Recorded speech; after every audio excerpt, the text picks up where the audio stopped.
Bada bing, bada boo. It's a prefix menu. It's like one of those fancy Michelin star restaurants. You don't have to sit there and choose what you want to consume. They pick exactly what you need for that moment. The meal service starts at 6 a.m. on the dot every morning. Oats swimming in a tepid bowl of water, accompanied by 2 cuts of the house special bread. The lunch service is where things get a little bit more fun, a little more experimental, if you will. This is what they're known for, an in-house, quote, special K-loaf. It's a dense mixture of, is it bread? Is it cereal? We don't really know. Dinner is typically chicken gravy. The consistency of the chicken gravy over rice has been described as an in-between of paste and clay.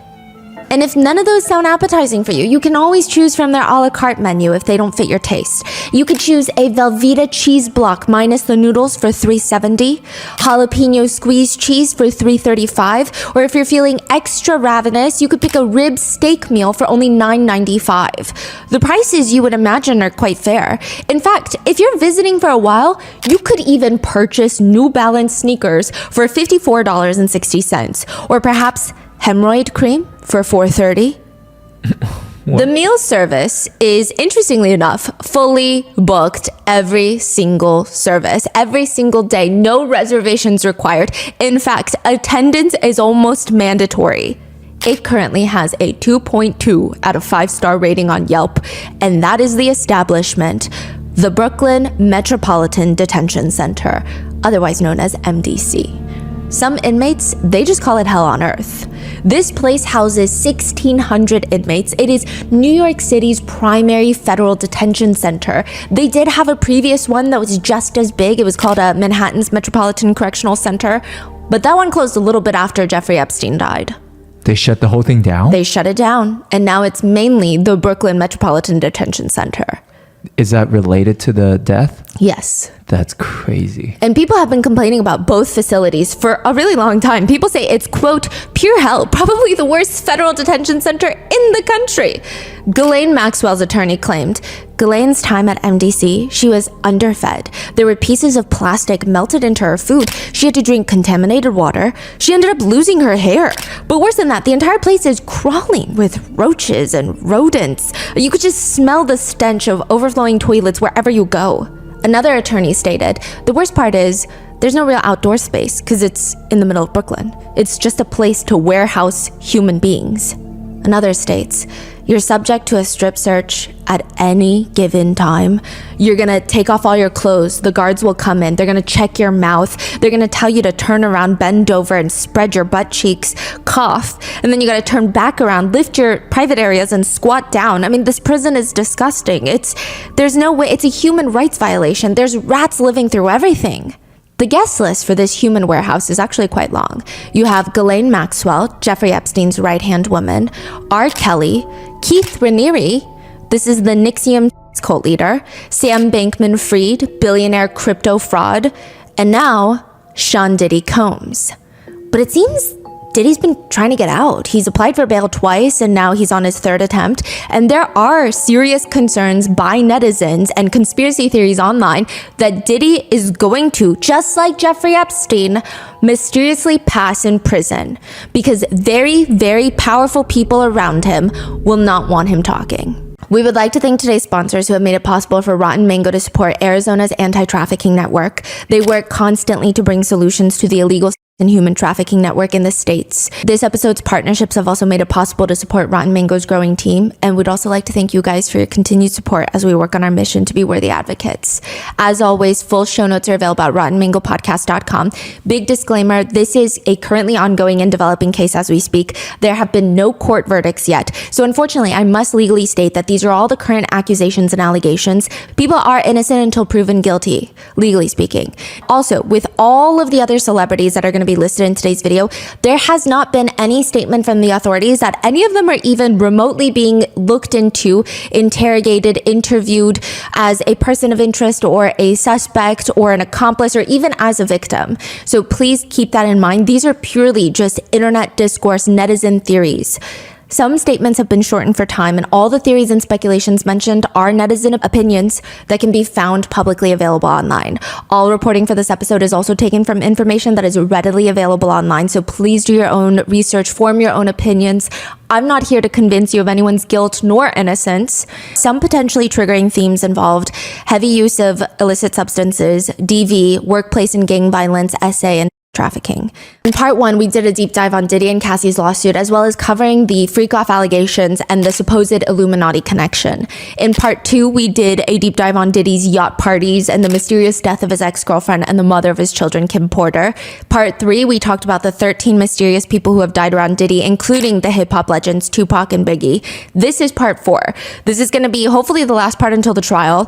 We're going to be going over the current ongoing allegations, the new lawsuits, and all the celebrities that have been listed on the so-called Diddy list. So with that being said, let's get started. They say predicting the future is a gift. I mean, maybe you have a time machine, maybe you're gifted with clairvoyant abilities, or maybe you're just South Park, the cartoon. South Park has this near mystical reputation of predicting the future with unsettling accuracy. It's weird. Some people think maybe it's just logical thinking. Maybe they're just predicting things that are in the realm of possibility. Or maybe it's just a coincidence. It's not that deep. Others think South Park needs to be studied by the government. You decide. In the show South Park, there's an episode where Satan is planning his own sweet 16th birthday party at this hotel, and every little thing that he keeps suggesting, the party planners are like, oh yeah, Diddy had a party here last year and he already did that. A huge chocolate fondue fountain, Diddy did that last year. A donut machine, Diddy did do it. Full ice cream bar, Diddy did it. To which in the bit, Satan himself says, I don't want to do it if Diddy did it. Damn it, what didn't Diddy do? Diddy did it. Damn it, what didn't Diddy do? When was this episode? Do you know? Like, what year was it? Oh, I think it was like in 2016. Naturally, netizens could not get enough of this. The top comments being, even Satan doesn't want to do what Diddy did. But others say, well, no, the meaning is a bit deeper than that. One comment reads, I like how it's implied that Diddy has done the same things that Satan himself has done, or what Satan has thought about doing. LMAO. Or even things that Satan doesn't want to do. Yeah.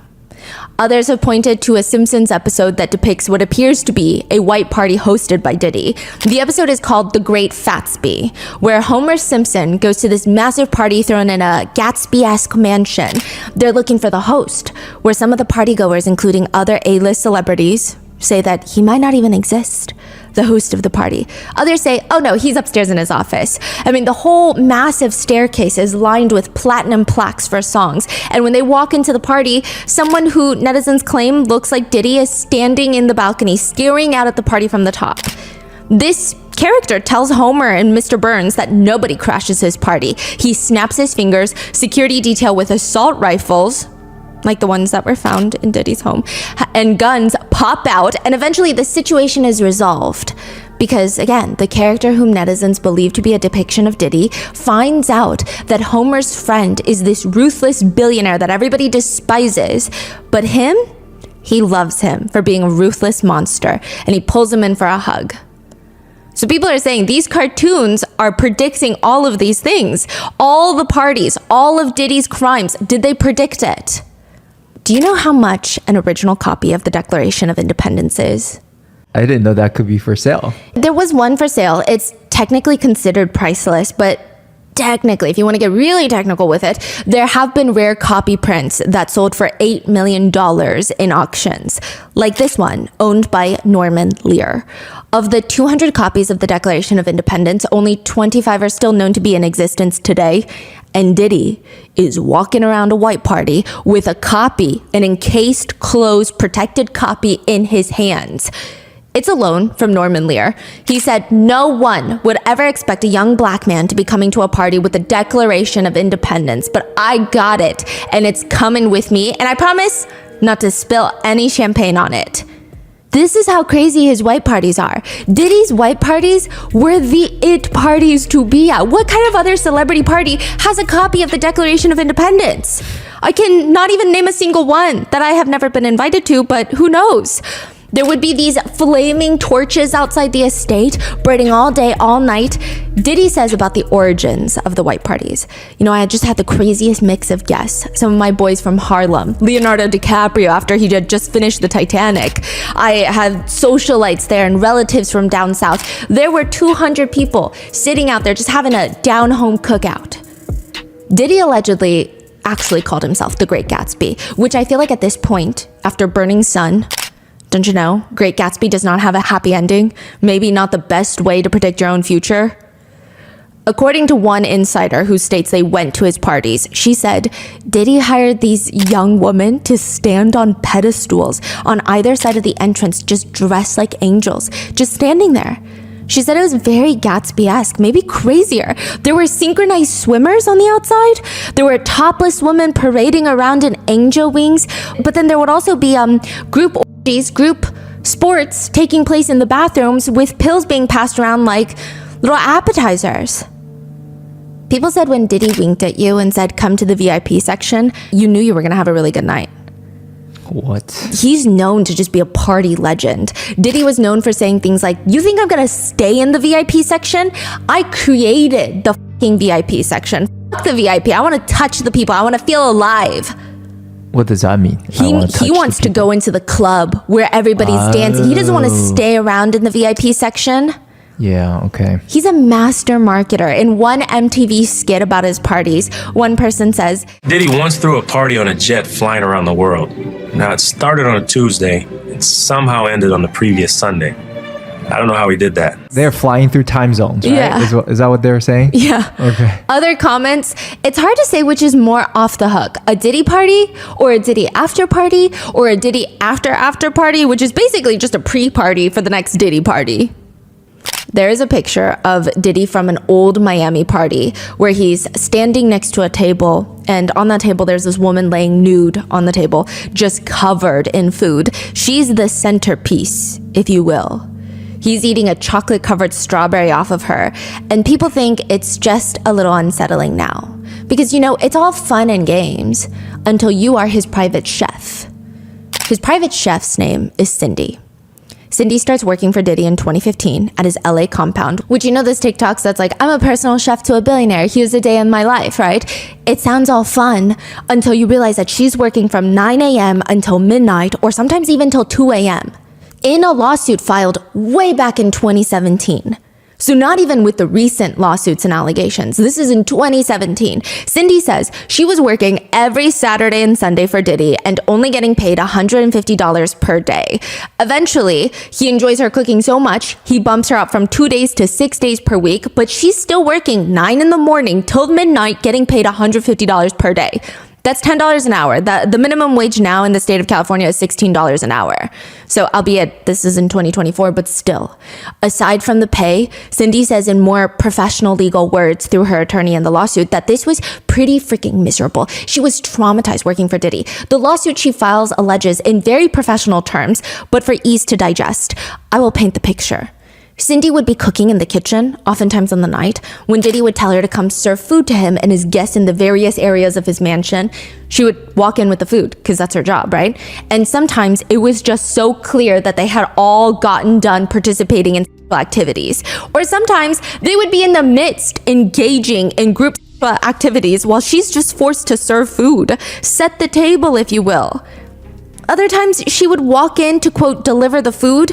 And when she would walk into Diddy's room, she alleges it's so clear that he just got done having intimate relations. He would just be fully butt naked. She's uncomfortable. You can tell that she's uncomfortable. He could tell that she was uncomfortable, but he would allegedly ask her along the lines of, are you attracted to all of this? Do you like my naked body? In another occasion, Cindy is in the kitchen preparing the meals when a male house guest, one of Diddy's friends, walks in. She looks up, he's butt naked. He had just engaged in sexual activity with another guest of Diddy's, and he's just standing there around naked, asking her to look at him. Look at him down there, and, quote, admire his genitals. Is this person named? No.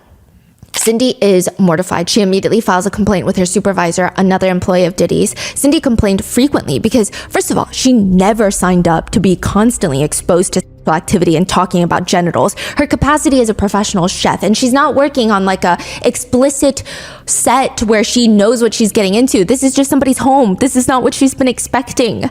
It seems like the only benefit for working for Diddy is that he did this very interesting thing where he liked throwing away a bunch of stuff because he's a billionaire. Sometimes the stuff he's throwing away wouldn't even be broken or damaged. In fact, they're nice things, they're expensive things. The house staff knew that if Diddy didn't really want it, technically they were free to take it before it's trashed. So I guess there's like a special bucket where they go through the trash and they're like, why is he trashing this? Well, one day the housekeeper comes up to Cindy and is like, hey, these are a few things that Diddy is throwing away. Do you want something? She picks something, and within a few days, she's terminated for theft. Cindy believes, she alleges in her lawsuit, that she was set up. They were sick of her complaining about the sexual harassment and about her pay, which she rightfully complained about. They were sick of her complaining about all of that she rightfully complained about, so they effectively set her up so that they could terminate her. In the lawsuit, she claims she was constantly subjected to unwarranted harassing conduct, verbal harassment, demeaning comments, slurs, visual harassment, and unwanted sexual advances. So no, it doesn't seem like the parties were just all a big ball for everyone. In a separate lawsuit filed by a John Doe, the allegations state that he was invited to one of the infamous white parties in the Hamptons. He actually includes a picture of himself with Diddy. His face is blurred out, but he was just 16 years old.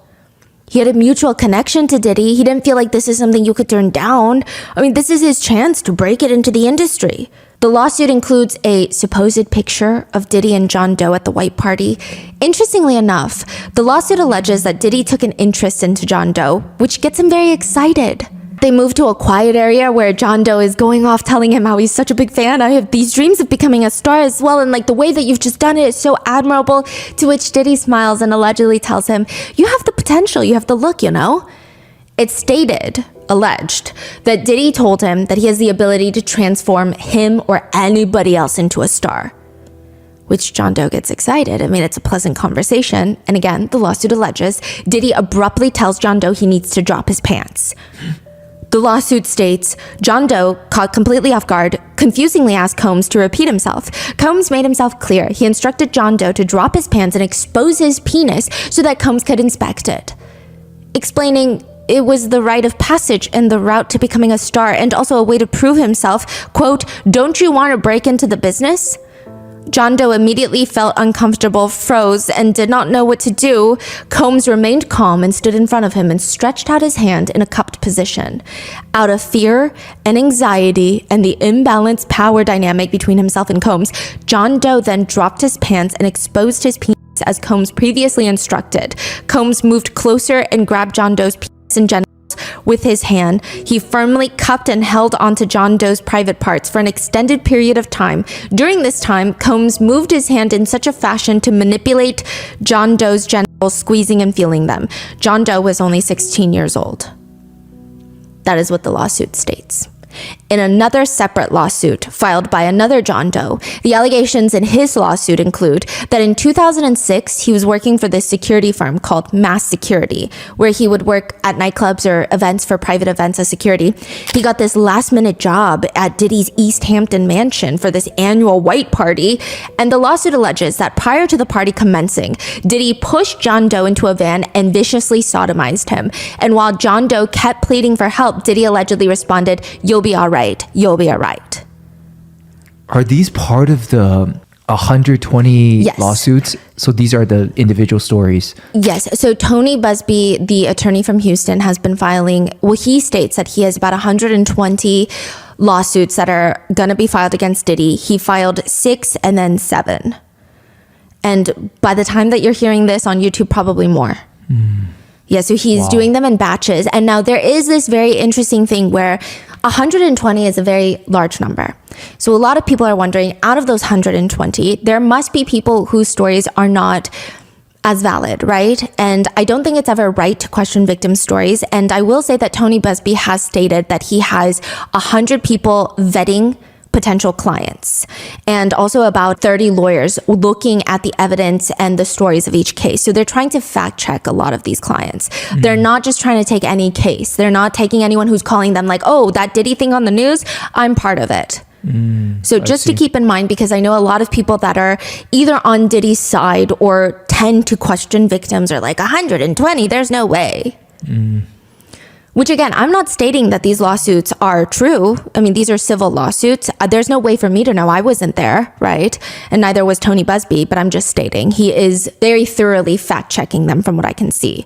Well, I don't know if fact-checking is the right word, legally speaking, trying to verify them as much as he can.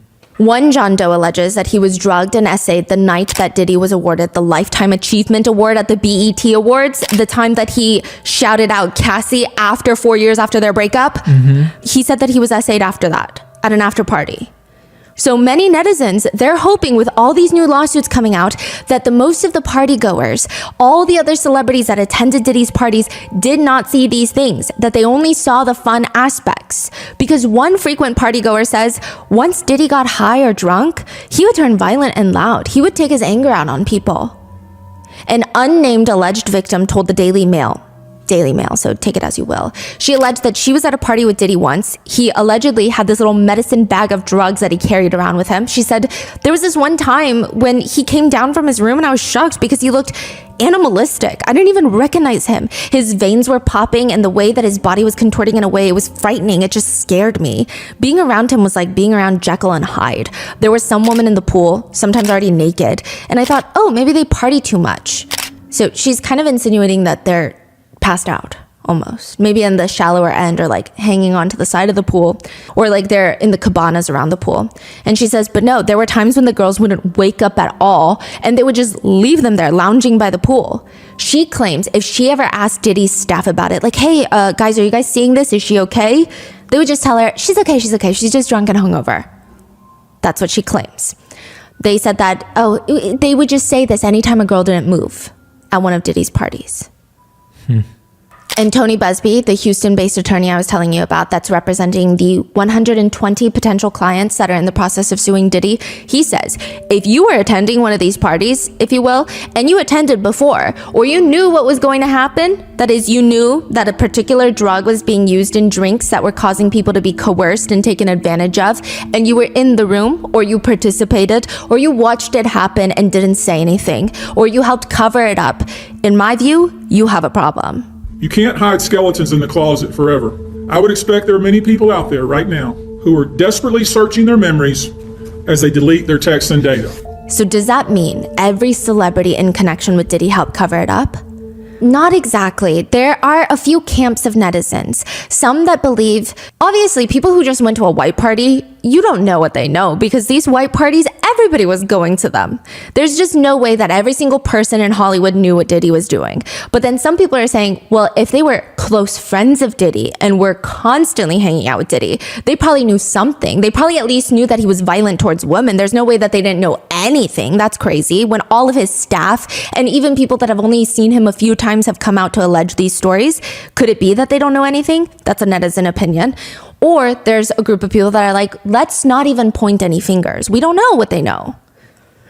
But I will say, for as long as Diddy has been around, there have been people in the industry that have been waiting for this moment. People that don't love Brother Love. In fact, they hate Sean Love Combs with a fire-burning passion. In 2005, a book was written titled Confessions of a Video Vixen by Kareen Steffens. Kareen is a well-known figure in the industry. She was well-known to appear in a lot of music videos. And it says that she first went to Diddy's parties in Miami. It was, quote, intense. She claims that there were women walking around topless, champagne being passed out, drugs being passed around on the inside. She claims you choose your pill, take your champagne, and that's the vibe for the night. It was intense. Like, the drug usage is just so casual. In it, Kareen alleges that when she first met Diddy in 2001, this is around the time that he and J-Lo break up. She says, quote, in retrospect, I realized that I was given to him as a gift by another executive. She claims that she was with Ja Rule and Irv Gotti when Diddy told them, quote, send her to my house. She alleges in her memoir, and that was it. I got the order to go to his house, and that was the first time he and I spent time. She describes herself as being a, quote, party favor, or at least that's what she said it felt like to her. Now, there were no explosive allegations in her book. She claims about her sexual encounter with Diddy as being consensual, but they didn't have full intercourse. It's unclear how far they went, but it just wasn't sex. She writes in her book, after the experience, he said, "You're one of the best." I said to him, same, when in actuality, he was average. Our sexual encounter was pretty straightforward, nothing out of the ordinary. Later, she goes with a friend to Diddy's massive party that he's hosting, and I guess Diddy didn't personally invite her. He didn't know she was coming. The minute Diddy sees her, she alleges, he pulls her to the side, allegedly asking her, "We're cool, right? I mean, we're friends, right?" She says, quote, "I was confused by the line of questioning, but assured him we were in fact cool." He allegedly tells her, "I'm saying though, you know I have kids and a mother and people who love me, and I can't afford for anything to get out. I don't want them to get upset." She claims, yeah, she's confused, but reassured him she has nothing but respect for him and his family. But that doesn't appear to be good enough, because she states Diddy pulls her friend, the one that she came with, to the side. They're gone for about 45 minutes in the midst of this little party, and he gets back, grabs Corinne by the arm, starts dragging her out of there, and is like, "What did you do to that man? What did you do to Diddy?" What? She's so confused. He tells her that Diddy allegedly told him to be careful around Corinne. Do not let her into his home. And she's like, "Why would he say that? Why can't I be in your house? Like, what do you mean?" And he said, "Diddy told me, quote, she'll have you on video with fingers in your booty." What? Corinne states that the both of them were so confused, shocked, and eventually they broke out into hysterical laughter on the front lawn of Diddy's Miami mansion because how ridiculous that comment is. What do you mean? What does that even mean? She does clarify that she was not one of Diddy's victims, but she also writes in the book, this is obviously condensed, but at Diddy's, I was received with open arms by him and his entire staff. Everyone in the home was devoted to Diddy and catered to all of his needs, and for the afternoon to all of mine. I began to understand the hype around Diddy, why he was a pop culture icon. He's got that star quality. That's something that draws people to him and makes them want to be in his space and take part in his world. I was no different. By the end of the afternoon of meeting him, I'd become easily enamored. Okay, so what was that whole encounter about? So he saw her, showed up at the party. He freaked out, pulled the guy away to tell the guy to not trust this woman. And what's the reasoning, intention? Like, what's going on here? Some netizens have deciphered, because the book is a little bit confusingly written, has deciphered this as evidence that he might have been into some activities that we're not privy to, which I don't think is that big of a deal as long as it's consensual with adults. Some people are pointing to the fact that okay, so yes, they're saying that they did certain activities that Diddy does not want anybody to know. Yes. The fact that she showed up again, now he's like, "Oh, who are you telling people about this?" Yes. And he's freaking out about that. and he's trying to discredit her and isolate her, is the allegation. I mean, I don't even know if this conversation actually took place, right? But I'm just letting you know what's out there. She said that she would eventually snap out of it, but there were still a few people around Diddy that were not enamored by Diddy. He has some lifelong haters, one of them being Miss Wendy Williams. Before Wendy Williams was the Wendy Williams, controversial talk show host, she was just getting started as a radio personality. She was signed with Hot 97, one of the coveted spots at the time. One would argue that she was a yapper on this show. Others would say, you have not seen yapping until you saw her on Hot 97. It was crazier back then. I don't know if defamation laws were looser back then, but Wendy would go to work and just ready to start some shit. One of her targets back then was Diddy. It does not appear that she intentionally targeted him, but she did state that she had obtained a very interesting photograph that allegedly showed Diddy and another man in a compromising position, which, you know, maybe Diddy likes men. Okay, I will say, the conversation of Diddy liking men, I don't think it matters. I understand why some people might use it to confirm some of the allegations in the lawsuits, because some of the victims suing him are obviously men. So it's like confirmation. Other than that, I don't think his sexuality plays a role in this at all. And I do think that what she did today would be very controversial. If that picture is true, why would you out a public figure, or anyone for that matter? But it gets wilder. Around the same time, she states that she has this infamous photo of Suge Knight from Death Row Records with Diddy's son, Justin. Remember the whole East Coast can't even take care of their own? That hadn't been released yet. So she's like, I have it and I could post it on my blog. The story is that Wendy was gonna release all of it, and Diddy is pretty much sick of her at this point, is the allegation. According to outspoken Gene Deal, the former bodyguard to Diddy, he states that by this point, because of the success of Bad Boy Records, Diddy's label, quote, motherfuckers didn't breathe hard if Diddy didn't want them to. Diddy allegedly calls up the executives that own Hot 97 to either get Wendy off the air. One allegation states that he even says something along the lines of, if I'm in New York City and I hear that voice on the radio, you're never gonna have another artist song nothing from me. Which Hot 97 would lose a lot of business if they can't air Diddy's record label songs. Within a few days, Wendy, one of the biggest hosts on the station, is suddenly in Philadelphia. She's not in New York City anymore as a host. She's a host on a radio show in Philadelphia. They fired her or let her go? It seems like it, if this is all true. A lot of netizens agree, yeah, threatening to release a photo like that of someone doing intimate things is pretty horrendous. Potentially outing someone is also horrendous. But some netizens would point out, given everything that's happening right now, nobody feels sympathy for Diddy. And on top of that, they question why someone at his level would have such a big reaction to a photo if it weren't real. That's what they're saying. But I do want to add, Gene Deal, the bodyguard, says the photo is not what you think it is. His version of events is that they were all on vacation and these girls were taking photos nonstop. And on this trip, one of the guys decided it'd be hilarious to pull down Diddy's pants to expose all of his privates.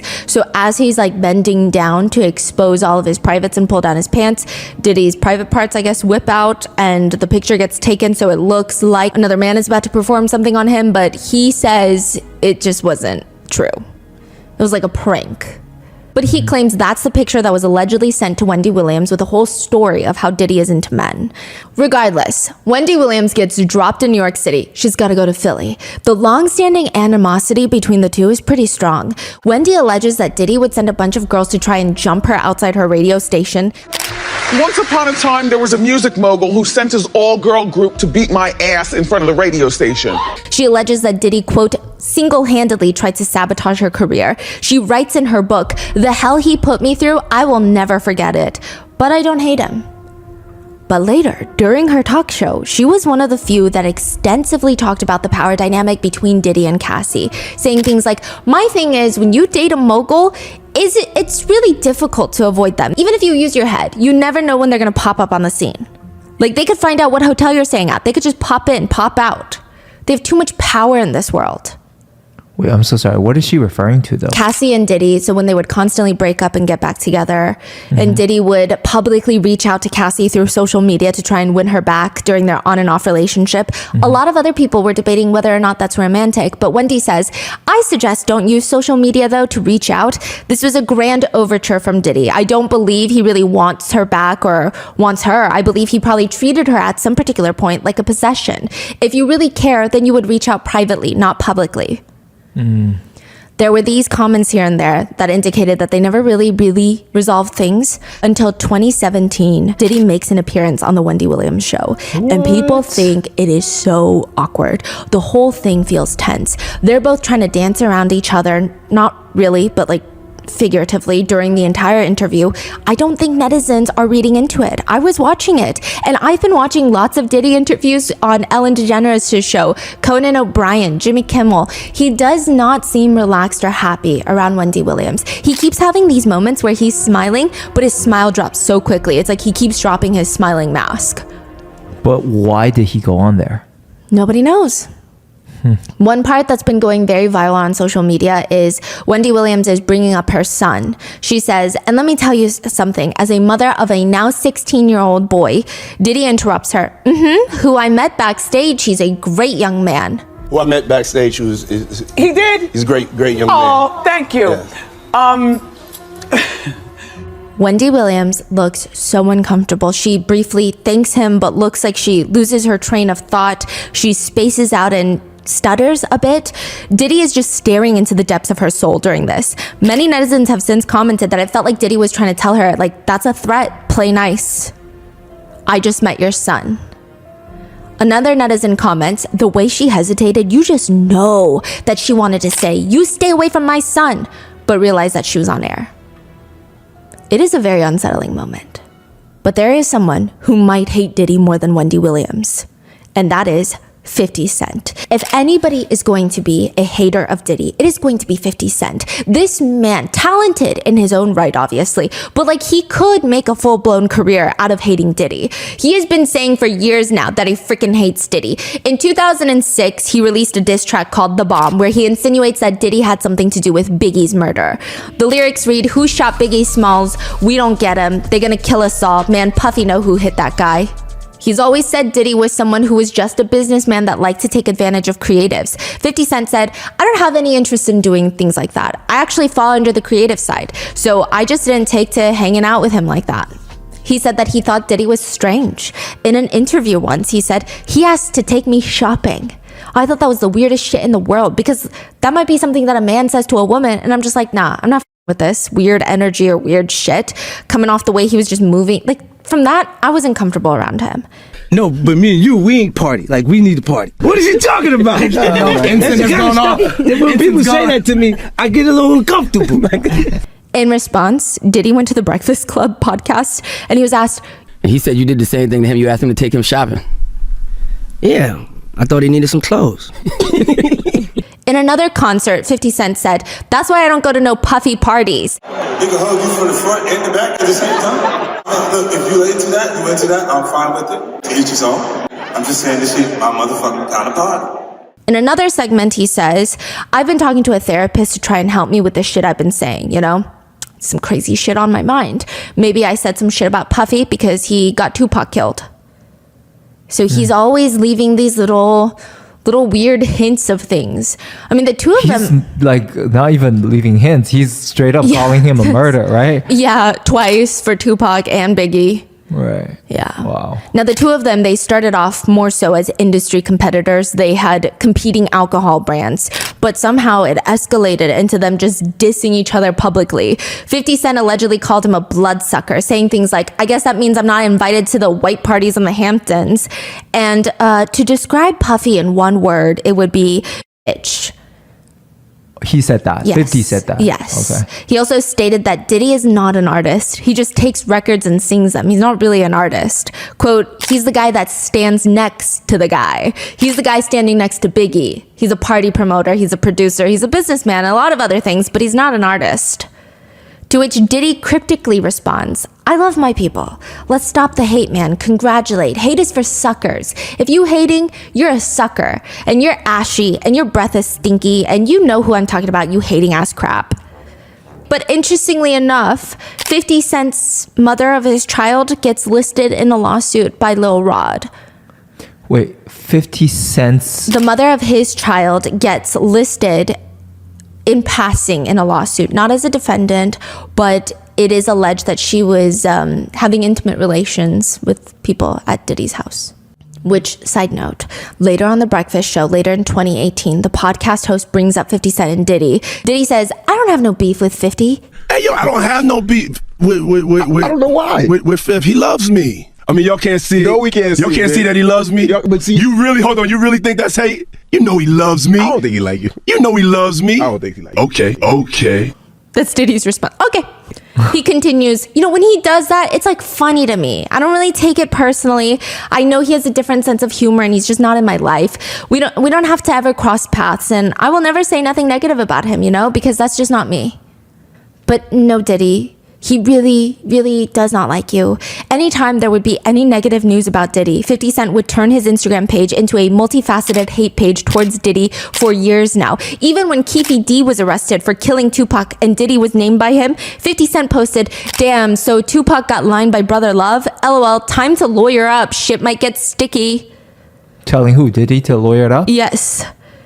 And now we have come full circle with Christian Combs, Diddy's son. After Diddy's homes were raided by the feds, he released that diss track. And he was actually listed in a lawsuit. He's been accused of SA, but he released that diss track called Pick a Side, in which he takes a shot at 50 Cent, saying all that gossip shit is whack when all they had was 50 Cent, who put the city on the map. Stop lying. So he's basically saying 50 Cent is acting like he put the city on the map. Don't lie to yourself. 50 Cent then posted and deleted on Instagram. I feel so threatened by the things Christian is saying on his record. I'm afraid for my life. Please don't hurt me, guys. He's being sarcastic. He has since taken it down, but he is currently working on a series about Diddy with Netflix. Oh, that's right. Yes. Is there any more information on that? Is it just a... He did joke that he was going to title it Did He Do It?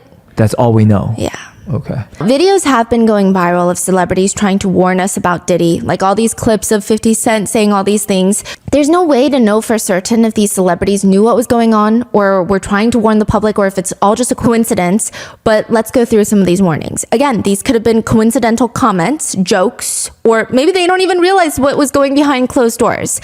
But because this episode is more so internet discourse, we have to go through them. Brandon T. Jackson, a comedian and actor, made a claim earlier this year before Diddy's arrest, but perhaps someone was trying to warn him. I don't know. He said Denzel Washington gave him some sage Hollywood advice. You leave 30 minutes before the devil get there. For all the parties in Hollywood. Which, to be fair, he could have been referring to anyone, or perhaps metaphorically to the devil. But Brandon said he always noticed Denzel Washington left before the devil gets there. Anytime he sees Denzel Washington leave a party, it would be a signal to him to leave the party. Did he mention Diddy at all in this conversation? The conversation seems to have Diddy like implied throughout the other parts of the episode. And there's actually an interesting story from years ago. In 2003, Denzel Washington confronted Diddy at one of his parties. Sources allege that they got into a heated discussion about something, and allegedly Denzel stormed out while shouting, "You don't respect anybody."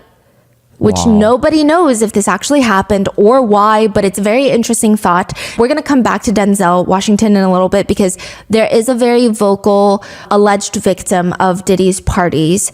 Well, I guess I could just summarize it here. Allison Carter, she has stated, she's kind of insinuated that Denzel Washington is also involved, but I don't know. There's a lot. There's a lot there, but just keep that in mind. Earlier in 2024, before Diddy's arrest, Cat Williams went on a talk show to say all these big dick deviants is all catching hell in 2024. It's up for all of them. It don't matter if you Diddy or whoever you is, all lies will be exposed. The truth is the light. It don't matter if you Diddy or whoever you is, all lies will be exposed. That's all. Cat Williams claimed he was blackballed from the industry because he's been in the game for so long and he has been gathering information, intel. He knows everybody's secrets and they all know that he knows. He claims, now I've had to turn down $50 million 4 times just to protect my integrity and that virgin hole I was telling you about. Right. Because P. Diddy be wanting to party and you gotta tell him no. Oh, that's where this line came from. Yes. Ah. Some would even argue that Diddy warned us. For a Vibe cover called Puff Daddy, It'll Never Be Over, Diddy ominously tells the reporter about this vision he has in his mind. And this vision is just always in his brain. He says it's like a picture out of one of those old movies where a man has been wrongly accused and the whole town is gathered to watch him get hanged. This man is up on a platform with his legs dangling in midair, only instead of choking, he refuses to die.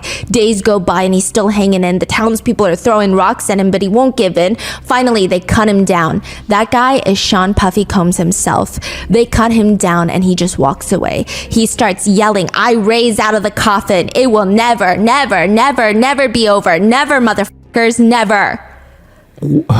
What's the context behind that? Oh, I think he's just talking about how people are trying to take him down. And when was this? Was this years ago? A long time ago, when he was still going by Puffy. I see. In one interview with Ellen, Diddy is sitting there and they're both discussing the incident where Chris Brown beat Rihanna and was charged with felony assault, guys, where Ellen says, I don't want any girl watching this, which, by the way, I do want to clarify, Ellen DeGeneres has... She's got her own issues, so this is not me being like, oh, Ellen DeGeneres said this. No. Okay, she says, I don't want any girl watching this to think it's okay to go back to a guy who hit her. Diddy responds, and he seems angry. I don't think it's right for anybody to hit anybody at the end of the day. I don't think it's right. I think we all have to be honest with ourselves as adults, though. And people that have been in relationships, and we know that sometimes these relationships get ugly. And sometimes it doesn't come out into the forefront, like this one has come out. There's a lot of stones being thrown, and we don't know exactly what's going on. These are 2 young individuals, and we need to pray for them. We need to give them certain support. It was it's a dark time for them, and I was there more as a support. That was it. Wow. Knowing what happened closed doors, then you listen to this, you know exactly what he's trying to say. Yeah. When any news comes out about violence against women and to see certain men respond in this way, it's always very alarming. I always take notice of it. Because it's just, that's not a normal response. That's bizarre. Immediately afterwards, it's tense and he's staring like he's about to, I don't know, but then he gets up and tries to lighten the mood or do damage control or hide his seething anger, I don't know, by asking, "Can we dance?" It is incredibly bizarre. So even Ellen was like, I don't know what to say now. Yes, because I don't think she was expecting that. I think she was expecting him to be like, yeah, I don't think girls should go back to people who hit them, because that is a very standard general response. But he's very close friends with Chris Brown. In fact, he even states that he was the one trying to get Rihanna and Chris Brown to stay in his house together after the assault to work things out. Imagine trying to force a victim to be in the same place as her assaulter. That's freaking crazy. What is there to work out? You're a felon. Okay, he said that on TV, or? Yes, he told Ellen about it. Oh, whoa. One netizen comment reads, "It's crazy that we're discussing violence against women and Diddy wants to dance right after. It's disturbing. He truly is a twisted individual." Another writes, "The psychopathic look he gave at the very end before he asked to dance is very telling." Others just comment, "Spoken like a true abuser." There is a reason something they were not, by taking video clips and photos out of context and attempting to link them to a false narrative. Implying inappropriate behavior is completely ridiculous. In another interview with Conan O'Brien starts off by saying, "You're legendary for the parties you throw. You throw a great party. I'm a legend, baby, for a whole bunch of things." And he starts barking at the crowd. A killer party. What's the ingredient for a killer party? Women, beautiful women, of course. Beautiful men for the ladies, of course. Conan says, "Wouldn't it be better if there weren't beautiful men there, though? If there were just a lot of beautiful women and then just the guy?" No. There's enough ladies to go around. You have to make the ladies, give the ladies what they need too, you know? Take care of your woman. Take care of the ladies, okay? Gotcha, that's good. Can't force the situation. You can't force a square peg into a round hole. Conan says, "That's the story of my life. What about celebrities? You have a lot of celebrities there? Listen, I'm giving you the menu, okay? Let's just take things slow, okay? And you need the ladies, you need the booze, you need some water. For watering the plants." A lot of ladies drink water at parties. They just, so if you don't have what they need, they're gonna leave. Gotta keep them there. You need locks on the doors. He said lock the doors? Yes, this is being pulled up in hindsight because there's a video of Diddy and Young Miami, his then on and off girlfriend of the City Girls, right? There is a video where he takes Young Miami into a room inside the house and there's like a deadbolt from inside. It's very weird. On an interior door. Yeah, so it's just people are like, we don't know what the purpose of that deadbolt is, but it's definitely weird. Right. It's definitely not a normal thing. It's not even like a safe code so that certain people, Yeah, even say that as a joke is weird. It's freaking weird. And scary, yeah. And Conan O'Brien says, "Okay, this is sounding kind of dangerous now. It's a little kinky, but rock with me. Just check it out. You need a lot of heat." Heat? You mean physically? The place has to be hot? Yeah, you don't need air conditioning. Why is that? Heat affects the alcohol, and it also affects, everybody gets a little more comfortable and loose, builds up a nice little sweat. What? That just sounds disgusting. Depends on the way you look at it. So you're saying it starts getting sexy, is that what you're saying? Yes, sexy. New word for you. Let me finish. You just need music, and then you need me, of course. Comments on the video now read, "Self-snitching, a national pastime." In a separate interview with Conan O'Brien, Conan randomly brings up, let me ask you something. I don't know if it's just a made-up myth or if this is true, that anytime you go into a hotel, you don't check in the way everybody else does. You send someone ahead to prepare the hotel room for you. It's called preparing the sexy. Which, if you guys know, in the lawsuits with the freak-offs, it said that he would send his assistants to get ready all the freak-off supplies, allegedly. That's candles. I like candles. Which in Cassie's lawsuit, it's alleged that he would fix the candle lighting, like he's producing his own video while he's filming these acts. He says, "I like tuberose, that's a scent that I'm attracted to. I like lilies, I like white orchids, I like roses, things of that nature. I'm into baths. I like my bath at the right temperature." So, it's just little things that I personally like. You have to make sure you go through the proper measures to make sure that your sexy is there when you arrive. People think that he is talking about freak-offs. People are having a field day with these old clips, digging up old clips. There's another one where Diddy talks about his legendary parties and he says, they won't give me a permit to the parties, man. They don't want me to throw the parties no more. But we ain't gonna stop. We're gonna keep having fun. You're gonna keep hearing about my parties. They're going to be shutting them down, probably be arresting me. Doing all types of crazy things just because we want to have a good time. You're gonna hear about my party. They're gonna be shutting them down. They're gonna probably be arresting me, doing all types of crazy things just because we want to have a good time. When I first started researching the Diddy case, there were 12 lawsuits that were filed against Diddy and the federal indictment that was unsealed. Very quickly, another dozen lawsuits were filed, and probably more by the time that you're watching this. But we are just going to go through some of the new revelations, new allegations from the newly filed lawsuits. There have been longstanding allegations that he would put date drugs into the alcoholic beverages at his party. There have been lots of people that have been coming online to allege he had a section for drinks that only girls would drink, and then a section for the artists, for the label makers, for the people that are not allegedly going to be drugged. So he had drug drinks and non-laced drinks. That is the allegation. One lawsuit even further alleges that it would be in the champagne glasses that they would hand out at parties. Specific mixed drinks like lemon drops would be laced with drugs because primarily these are drinks that more women tend to gravitate towards. Or maybe specifically, other people would be told, allegedly, hey, don't drink the lemon drops at this party. One lawsuit alleges it's not even just about the drinks that are circulating at the party. Multiple lawsuits have alleged that when you walk into his party, you would have to sign an NDA. Now, this part is not, it's a little gray area for sure, okay? But you would have to sign an NDA.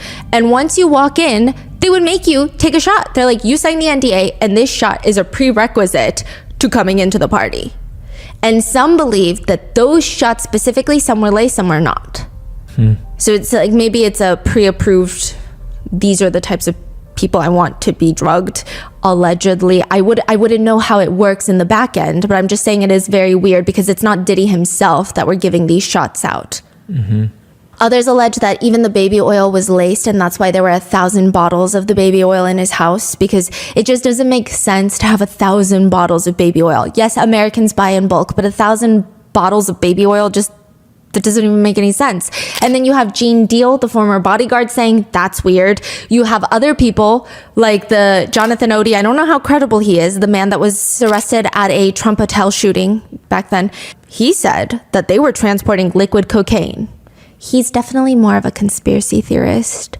But still, there have been long-standing allegations. One lawsuit reads, quote, dousing victims in lotions or similar body oils also laced with GHB so that the drug would be absorbed through the victim's skin and make it easier to take advantage of, exploit, and assault him or her. What's GHB? The date rape drug. One lawsuit alleges that he would also say things like, this is what it takes for you to be famous. What are you willing to be a star for? Perform insert sexual act or else. Other lawsuits claim he would say things like, when else do you get to drink with a millionaire? One of the more shocking lawsuits filed as of recently is Jane Doe, who alleges that she was 13 years old when she was assaulted by Diddy. These are the allegations set forth in her lawsuit. And again, allegations until they're proven true in the court of law. The lawsuit alleges that during the 2000 VMA Awards, this is the year that Diddy and his then girlfriend at the time, Jennifer Lopez, went wearing that iconic green Versace dress. The plaintiff, Jane Doe, claims her friend dropped her off at the Radio City Music Hall so that she could try to get into the VMAs. So she's just a fan. She's just a fan of the VMAs. She wants to go. She claims that she was outside when she saw a ton of artists and famous people arriving. She didn't have a ticket, but she really wanted to get in. So she went and tried to talk to the limo drivers that were outside. One of the alleged drivers worked for Diddy. This is the allegation. And he allegedly told her, hey, Diddy likes younger girls, and quote, you fit what he's looking for. He allegedly invites her to an after party. So not the VMAs, I can't get you in there, but you can get into the after party. She claims once she got inside this large white house where the after party was being hosted, she was asked by two men to sign an NDA. They allegedly told her that she was not allowed to talk about what happened at this party. She gave them her name, signed a form, did not receive a copy. Jane Doe claims she saw a lot of celebrities at the party in which she was offered later a reddish yellow drink, which tasted kind of like orange juice, cranberry juice, but something bitter in there. And after one drink, she allegedly starts feeling very woozy, lightheaded. She wants to lay down. She alleges she tries to look for an empty room to lie down, but sooner or later, she claims Diddy, along with a male celebrity and another female celebrity, entered the room. Diddy allegedly approached Jane Doe with this crazed look in his eyes, grabbed her, and started screaming, "Are you ready to party?" She alleges that she was essayed by Diddy while the other male celebrity and the female celebrity watched. Then the male celebrity essayed her while Diddy and the female celebrity watched. Were they all named or no? No. Male celebrity A, female celebrity B. Okay, let's be fair. Money does make the world go round at times, and sometimes victims don't have access to things like therapy because they don't have the resources for that. Mm-hmm. So in these lawsuits, I don't like to bring up the topic of money because then it becomes this whole, oh, victims want money, victims want money. I mean, what else could Diddy give them other than an apology that would hurt him, right? Mm-hmm. He can't, there's no eye for an eye in this country. Like, it doesn't make sense. So it's stated that potentially it's a technique where you don't list the celebrity, but you file this lawsuit and you go to that celebrity privately and say, I haven't listed you yet, but if you don't want to settle privately, I could list you. Like, I could name you. Yeah, and I could file a lawsuit against you as well. So I guess we'll have to wait and see. Now, in one lawsuit, John Doe alleges he attended a party around October 2021. So this is very recent. He states there were several well-known artists in attendance, and he claims that he was drugged and gang essayed. In a separate lawsuit, another Jane Doe alleges that after Diddy essayed her, he threatened her, "You better not tell anyone about this or you will disappear." A few establishments were also listed in a few of the new lawsuits, Macy's, the department store, being one of them. In one lawsuit, John Doe alleges that in 2008, he was working for one of the more popular streetwear clothing brands called Echo Clothing. This is around the time when Diddy was trying to take Sean John to the next level. They were Sean John's competitors. One day, the lawsuit alleges Diddy comes into Macy's flagship store in Manhattan with 3 of his bodyguards. He allegedly stomps his way over to the stockroom, pistol whips the defendant, and forces him to perform orally while shouting, "I will kill you" at him. Allegedly, while essaying him, Diddy is accused of pulling his hair while making derogatory comments like, "You like that, white boy?" The lawsuit continues that after the assault, Combs proceeded to gather Sean John merchandise from the stockroom, leaves the stockroom, and headed out to the Macy's retail floor, where he began passing out merchandise to an adoring crowd as if nothing happened. The lawsuit further alleges that John Doe went to Macy's security to report the assault. He was allegedly told by somebody that someone will come speak with you about what happened, but it never happened. Nobody came to speak with him, and he alleges, quote, "Shortly thereafter, Macy's stopped letting John Doe into the flagship Herald Square store." He further alleges that the CEO of Macy's pressured Echo executives to fire John Doe because Macy's had just signed a multi-million-dollar deal with Sean John Clothing. This is crazy. Marriott International has also been named in one of the lawsuits as a defendant. The lawsuit states that Marriott management was well aware of Diddy's activities, and management and other personnel, quote, looked the other way, essentially alleging that Diddy was able to commit violence through use of Marriott's premises, hotel staff, and employees who were all allegedly profiting from such activities committed by Diddy. One lawsuit reads, Combs manipulated both men and women to participate in highly orchestrated performances of sexual activity with both commercial workers and unsuspecting partygoers. In some cases, these were individuals who were contractors or vendors. In other cases, they were random individuals pulled from a hotel lobby or show or off the street. And in one of the more recent alleged cases of abuse, according to a lawsuit, John Doe claims to be a businessman from LA. He attended a launch party for a new Ciroc product. According to the allegations listed, John Doe claims that he was invited since he already had this established working relationship with Diddy. John Doe works in LA, specializing in renting out luxury cars and jewelry. So he's invited personally by Diddy, is the allegation, which he thought this is a great way to network and market his business to other high-profile clientele. So of course he goes. Now, according to the allegations, Diddy asks John to come into his private office, which isn't crazy, because John's thinking, okay, we're gonna talk some business, but instead he claims Diddy was drunk, acting strange, and was moving closer and closer to John while taking off his pants. He alleges he walks up to John and allegedly grabs John's genitals through his pants, quote, squeezing them in a rough and manner.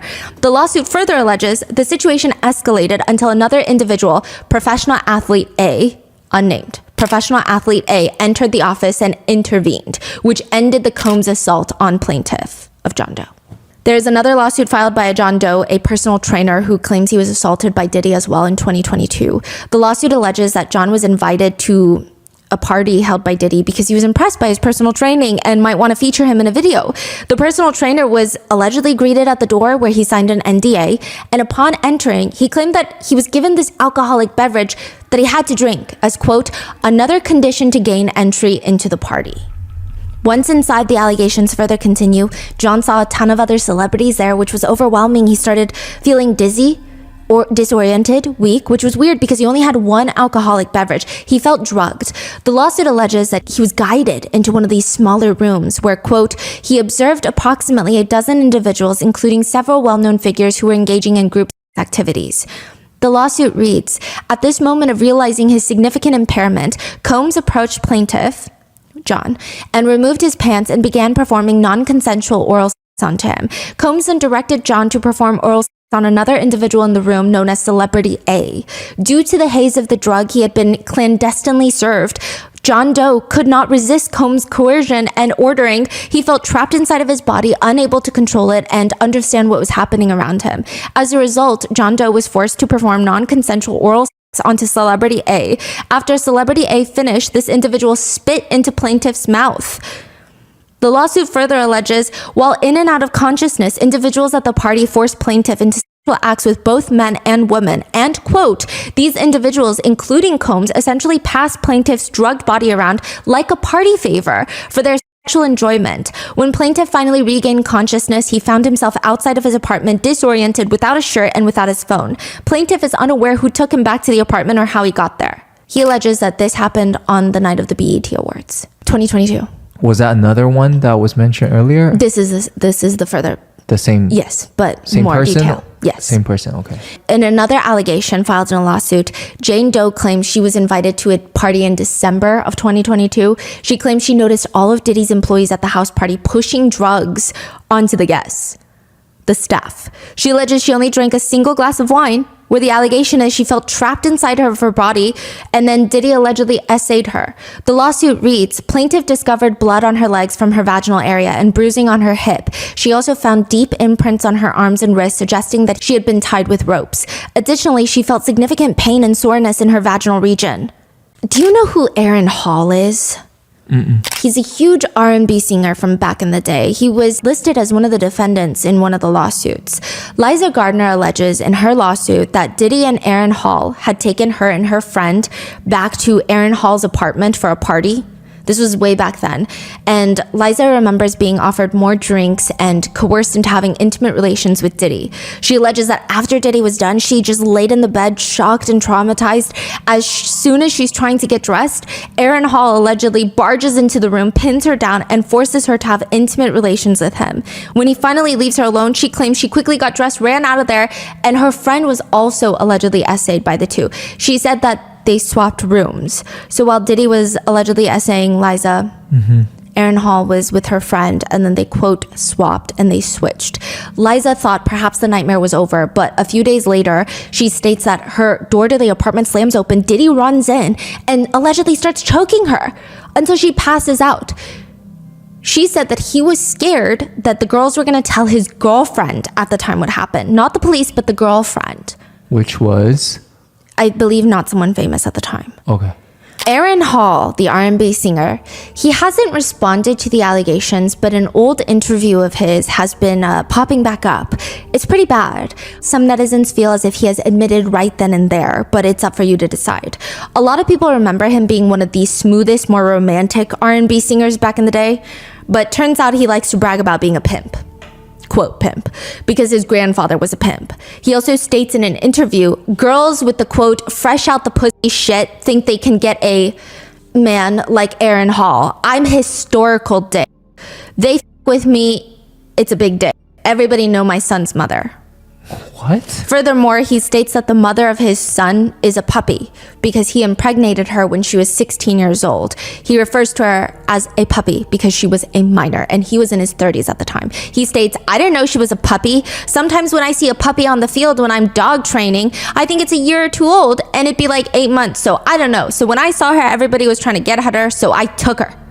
I didn't know she was a puppy, you know what I mean? That's right. She was tall, she was big, blonde hair, bone with the black pant leather. I was like, I'm getting that. The whole interview is a bizarre telling on himself rant. He continues, if you can't handle my dick, you ain't getting my last name. So I've been single for 50 years. If a bitch touch my dick and say my dick is small, then she's a lying bitch. He goes on to rant about how everyone he knows how he fucks. That's his words, quote, fucks, and how large his, quote, dick is. Even Puffy and Jodeci have seen him fuck. They know. That's his claim. Like, you speak to Jodeci or Puffy or any of them niggas, they been at my house, they all see me fuck. They all know I'm a big nigga. Yeah. He was 50 years old? At this interview? Yeah. Oh yeah, I think he's like 60 now. And he's like screaming these things. It's very scary. He admits in the podcast, I can say to you that I've smacked a lot of bitches and gone off on a lot of bitches, but it's because I've never been raised or had my mother cook me any meals. So he's saying it's his mom's fault that he beats women? He says when you're with a girl, you don't go nowhere unless we say go somewhere. I just personally feel like he should not be allowed alone with any woman or child or really any other sane human being within like a 1 mile radius of him. He also states if he goes into a studio and a guy is arguing with a girl, then he goes off on that girl without even knowing what's going on because he doesn't want his friend to be perceived as weak. That's crazy. That is like the most weakest, insecure video I've ever seen in my entire life. I mean, it's not necessarily an admission of guilt per se, but a lot of netizens have read in between the lines, or rather the lack thereof, and the comments read, let them talk long enough and they will tell on themselves. Just hearing him speak, I believe every word that woman has said. Diddy's attorneys have responded. No matter how many lawsuits are filed, it won't change the fact that Mr. Combs has never sexually assaulted or trafficked anyone. We live in a world where anyone can file a lawsuit for any reason and without any proof. Which, side note, I mean, yeah, but technically, what about the indictment? Fortunately, a fair and impartial judicial process exists to find the truth, and Mr. Combs is confident he will prevail against these and other baseless claims in court. Tony Busby claims there are plans in the works to sue several other celebrities who allegedly helped Diddy cover up the essay at his parties. In fact, Tony hints at the fact that a few A-list celebrities have already settled with victims in private. He says, because it's in the best interest of the victims, we attempt to resolve these matters without the filing of a public lawsuit. And we have done that already. We've done that with a handful of individuals, many of which you've heard of before, and we will continue to do that. Who is this Tony Busby? He's a fascinating attorney. He has some interesting political views. He has parked a tank outside of his house. He's a larger than life character that I would say, if he were not representing victims, people would not really like this man very much. I see. I think that he's involved in a lot of high profile lawsuits. I know that he is like suing the NFL right now or something like that. Something to do with sports. He's going up against a huge sports team or something. I see.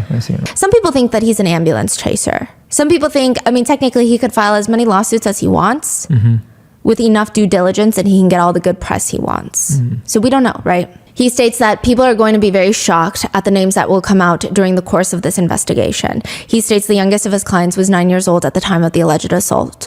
He states that the young boy was taken from an audition in New York City with Bad Boy Records. They were allegedly sexually abused by Diddy and several others in the studio on the promise of getting him a record deal. So in regards to the new lawsuits filed, it appears in response to attorney Tony Busby, Diddy's attorneys have called the barrage of lawsuits a, quote, clear attempt to garner publicity. Mr. Combs and his legal team have full confidence in the facts, their legal defense, and the integrity of the judicial process. In court, the truth will prevail. That Mr. Combs has never essayed anyone, adult or minor, man or woman. In response, Diddy's legal team have made some filings of their own. One, to identify the anonymous victims that have filed lawsuits against Diddy. The filing states, request that the court direct the government to identify its alleged victims so that Mr. Combs can prepare for trial, stating that due to the high-profile nature of the case, quote, this has had a pervasive ripple effect, resulting in a torrent of allegations by unidentified complaints spanning from false to outright absurd. Counsel for these accusers, alluding to Tony Busby, recently convened a press conference prior to filing at which he claimed to represent 120 accusers making outrageous and deeply prejudicial allegations, including violent essay and abuse of minors. These accusations came on the heels of more than a dozen lawsuits previously filed and currently pending, several of which have already been discredited, but only after irreparably damaging Mr. Combs' character and reputation. These swirling accusations have created a hysterical media circus that, if left unchecked, will irreparably deprive Mr. Combs of a fair trial, and if they haven't already. Side note, Tony Busby does state that they vet all the allegations, like I said. He stated to the New York Times that they have more than 100 screeners and 30 lawyers working on each allegation to vet it. And then I'm sure once they get vetted, Tony Busby and his attorneys that write these lawsuits, that file them, they're vetting once more. Mm-hmm. That's not me defending him or saying it must be true then. I'm just giving you both sides because it seems many netizens are wondering about the validity of so many lawsuits. Side note, a judge presiding over one of the cases where, if you remember from part 2, Jane Doe filed a lawsuit alleging she was gang essayed by Diddy and Harvey Pierre, then president of Bad Boy Records. She was flown on the private jet from Michigan. Yes. The judge granted Diddy's team motion to reveal her identity if she wants to continue pressing charges. The judge states, the court recognizes that public disclosure of Doe's identity could have a significant impact on her, particularly given the graphic and disturbing allegations in this case. They acknowledge that, but the court points to previous cases, stating, indeed, similar motions to proceed anonymously in sexual assault lawsuits involving public figures, including Kevin Spacey and Harvey Weinstein, were likewise denied. For those reasons, and as further detailed, the court denies plaintiff's motion to remain anonymous. I guess we will just have to wait and see if the others face the same situation. Diddy's attorneys have also asked the judge to impose a gag order of sorts. So this gag order seems more so towards the victims or the alleged victims and their legal representatives. They state, as the court is aware, Mr. Combs has been the target of an unending stream of allegations by prospective witnesses and their counsel in the press. These prospective witnesses and their lawyers have made numerous inflammatory extrajudicial statements aimed at assassinating Mr. Combs' character in the press. They have a whole list of articles as examples, one even being from Cassie's lawsuit, where after Diddy apologizes, if you will, for the hotel video, the hotel assault video being leaked, her attorney responds more or less that when Cassie and other victims came forward, he denied everything and suggested that everyone was looking for a payday. But now look, he's only compelled to apologize once his repeated denials were proven false, shows his pathetic desperation, and no one will be swayed by his disingenuous words. Mm-hmm. That is what Cassie's attorney said, which they're stating that it's prejudicial for an attorney to say that. Yeah, stating several of these lawyers have made shockingly prejudicial and false allegations of sexual assault and abuse of minors, the details of which need not be repeated. In another part of this filing, it reads, these statements undoubtedly threaten Mr. Combs' right to a fair trial, and no other remedies exist. This court should exercise its discretion in issuing an order requiring all potential witnesses and their counsel to refrain from making extrajudicial statements that have a likelihood to interfere with Mr. Combs' trial. Which a lot of people have a lot to say about Diddy's legal team. They are technically the dream team, if you will. The lineup of lawyers he has is out of this world. He has Mark Angafilo. He actually repped Keith Raniere, the leader of the NXIVM cult. The cult that was also charged with racketeering and sex trafficking. Keith Raniere was sentenced to 120 years in prison, so there's that. They have Anthony Rico, who most notably represented the secretary for Osama bin Laden, the World Trade Center bomber. Yeah, and then we have Alexandra Shapiro. She's particularly well known in high-profile white-collar criminal cases. She was a clerk for Justice Ruth Bader Ginsburg, rest in peace. She repped Sam Bankman-Fried, the crypto FTX crypto fraud billionaire. Then we have Tenny Rose Garagos. She's the daughter of another famous attorney, Mark Garagos, who's actually representing the Menendez brothers in their fight to be released. So this is like a dream team. He's also repping the ketamine queen that's involved in Matthew Perry's overdose death case. He's known as like a Hollywood attorney. He's previously repped Chris Brown in the Rihanna assault case, as well as Michael Jackson in the CA allegations. So all the big names. Yes. I mean, truly the legal dream team. And they're coming in strong to his defense, which some people think is great. Others are like, this strategy is very strange. Because prior to Diddy's arrest back in December of 2023, Diddy took to Twitter to write, "Enough is enough. For the last couple of weeks, I've sat silently and watched people try to assassinate my character, destroy my reputation and my legacy. Sickening allegations have been made against me by individuals looking for a quick payday. Let me be absolutely clear. I did not do any of the awful things being alleged. I will fight for my name, my family, and my truth." Sean Diddy Combs. So obviously, a lot has changed in the past year. Diddy is now in prison with many more lawsuits headed his way, but it appears that he is adamant to fight this out. And I don't know if it's just him pushing his attorneys or if it's attorneys advising him. Some people think the attorneys are advising him to fight this out in trial because they make a lot more money. If he does versus if he were to plead guilty. Some people are saying, why would he plead guilty when nobody likes him. He's never going to make a comeback. And even if he pleads guilty, likely he'll get nothing less than life in prison.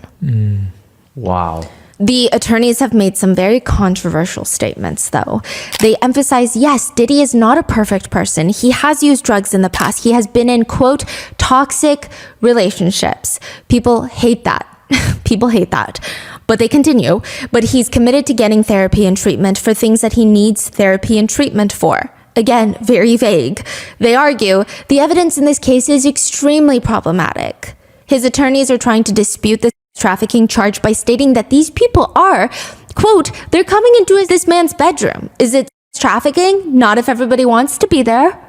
The attorneys also state that any sort of comparison with Diddy and R. Kelly or Diddy and Epstein doesn't make sense at all. Quote, this is different. These were consenting adults. There's evidence not of trafficking, but of being caught being unfaithful. He was in a 10-year loving relationship through dark periods.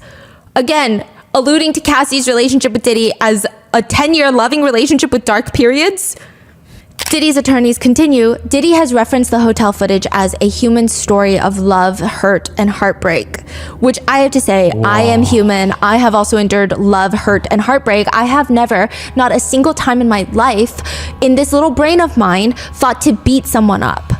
To repackage domestic violence as love is honestly as unhinged as it humanly gets. They continue to state he came to New York to basically engage the court system and start the case. And it will start today, and he's going to plead not guilty. He's going to fight this with all of his energy and all of his might and all the full confidence of his lawyers. He is dealing with this head on the way he has dealt with every challenge in his life, which is such an interesting moment for a motivational insert. One of his attorneys, Anthony Rico, states that Diddy is going to make the best of a difficult situation. Dr. King. What does that mean? Martin Luther King Jr. Whoa. Dr. King called it the law of unintended consequences. Sometimes the more you push a person down, the stronger they get. Recently, Diddy's attorneys have accused the U.S. government of leaking evidence to the media, including the hotel footage with Cassie. His attorneys state that they demand an evidentiary hearing to investigate, quote, government misconduct in connection with the leaks. They state that the alleged government leaks, quote, have led to damaging, highly prejudicial pretrial publicity that can only taint the jury pool and deprive Mr. Combs of a right to a fair trial.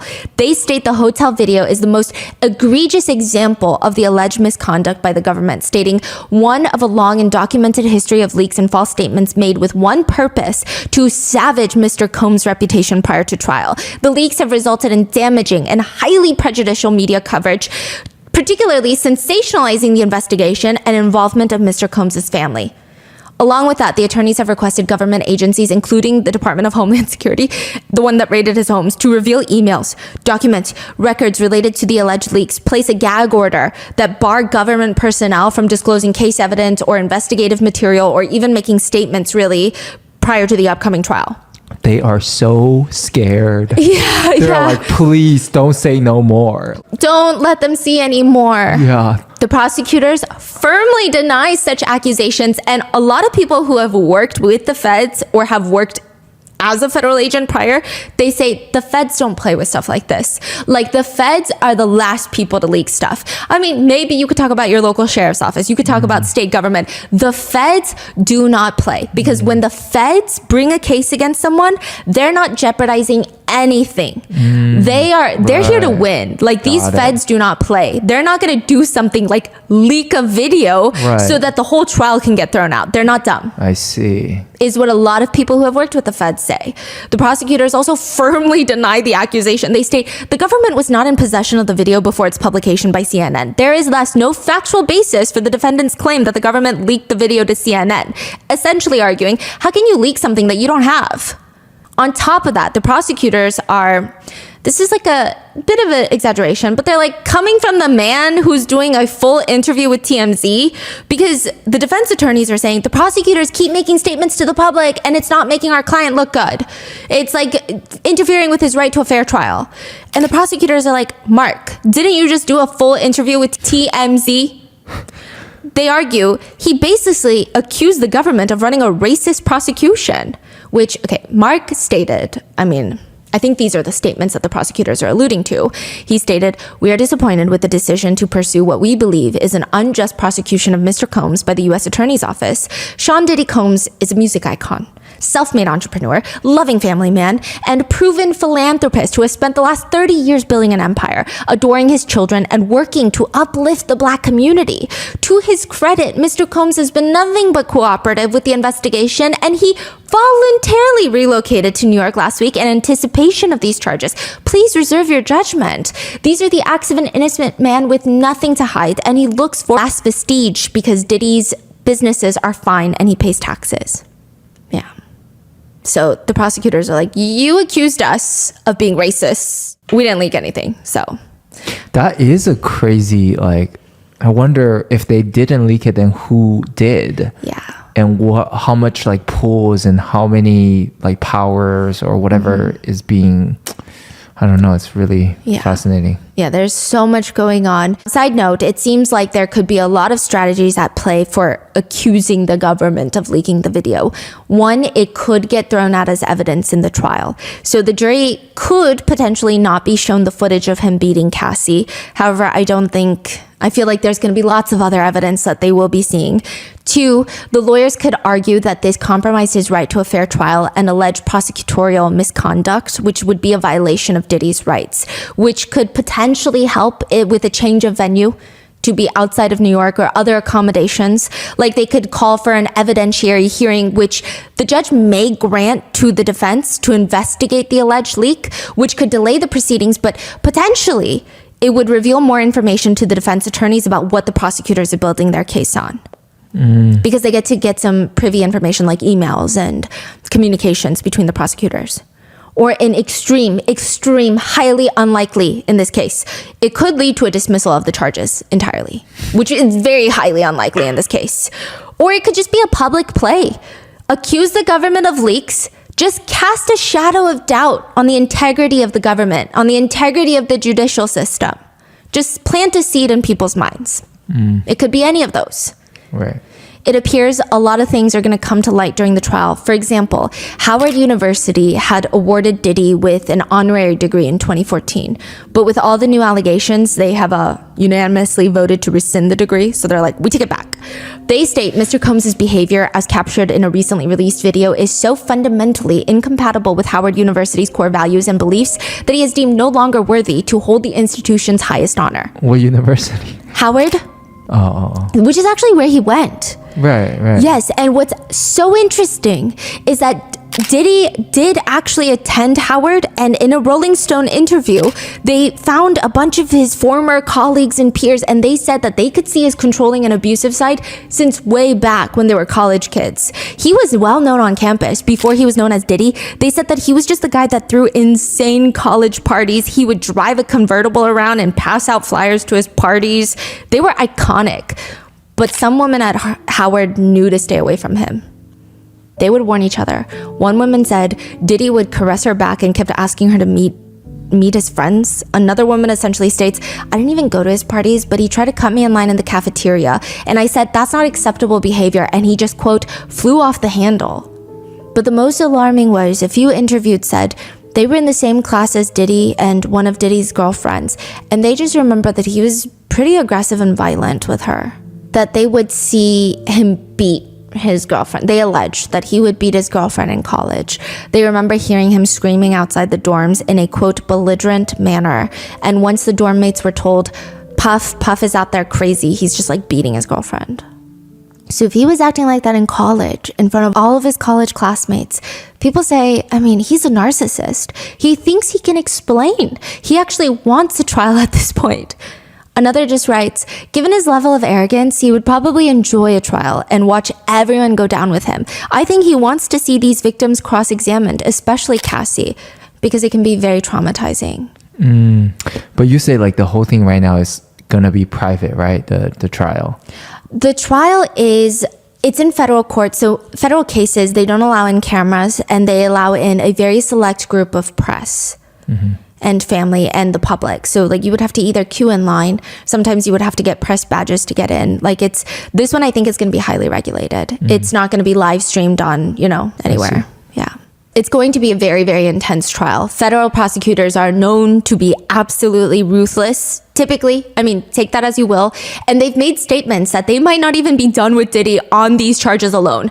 Additionally, there's conversations that there might be further weapons and drug charges tacked on to the long list of accusations and charges that Diddy will be facing in court. Because you remember there were the assault rifles found in his Miami home? They were found with the serial numbers defaced, which you're not supposed to do. It is illegal in most jurisdictions because it makes it really hard to trace the weapon's origin and ownership history, why would you not want that traced? Also, the fact that the rifles are disassembled, experts say, strongly suggests deliberate attempts to evade detection and law enforcement, which could be viewed as evidence of criminal intent. It seems like Diddy's attorneys suggested that it belonged to Diddy's security detail, but the prosecutors hit back. I don't dispute that Mr. Combs has used armed security, but it is incredulous that armed security in a professional security company would have defaced AR-15s and store them in pieces in the defendant's personal closet. That is just absurd. It's also said the defendant, Diddy, tested positive for ecstasy and or other drugs. The prosecutors state they may file and bring a superseding indictment, meaning more potential charges, once all the data from the seized devices are extracted, which has been reported, like I said, 100 devices with 90 terabytes of data on there. 90 terabytes is a lot of data. Now, just to be clear, there could be years and years of music. There could be all of the security footage from his home that just was never reset or replaced or deleted. There's no indication that 90 terabytes of data is all nefarious, but just to give you an idea of how much is on there, that's about 18,000 movies. 22 and a half full-length movies, or about 45 hours of video content, or 18 million songs. Wow. It's a lot of data. It's a lot to sort through too. Yeah. The DA's office have stated in regards to Diddy's case. Now, I want to be clear about two things.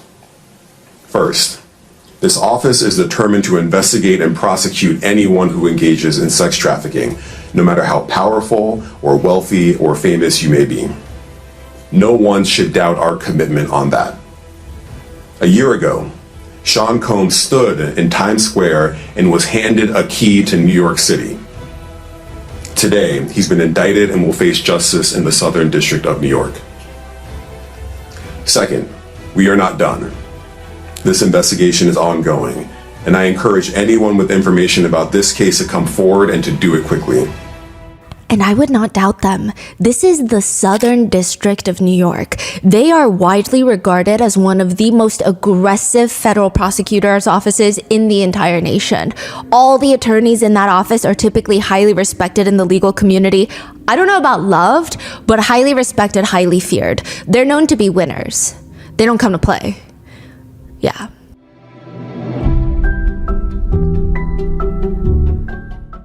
One of the most intelligent people I know is a polyglot, aka she knows multiple languages fluently. She even dreams in each language whenever she travels to that specific country. It's like a super cool secret superpower or a cool party trick, and you would never guess just by looking at her, which is all the more impressive. I grew up learning Korean, but I am nowhere near close to being fully bilingual, nor can I sit down and read a book in full Korean either, unless it's like a children's book. But my family friend who's a polyglot, She reads, writes, and can even tell the difference between accents in each language she speaks. She grew up speaking English and French, and now she's completely fluent in those plus Chinese, Spanish, and she knows a little bit of Arabic for religious reasons.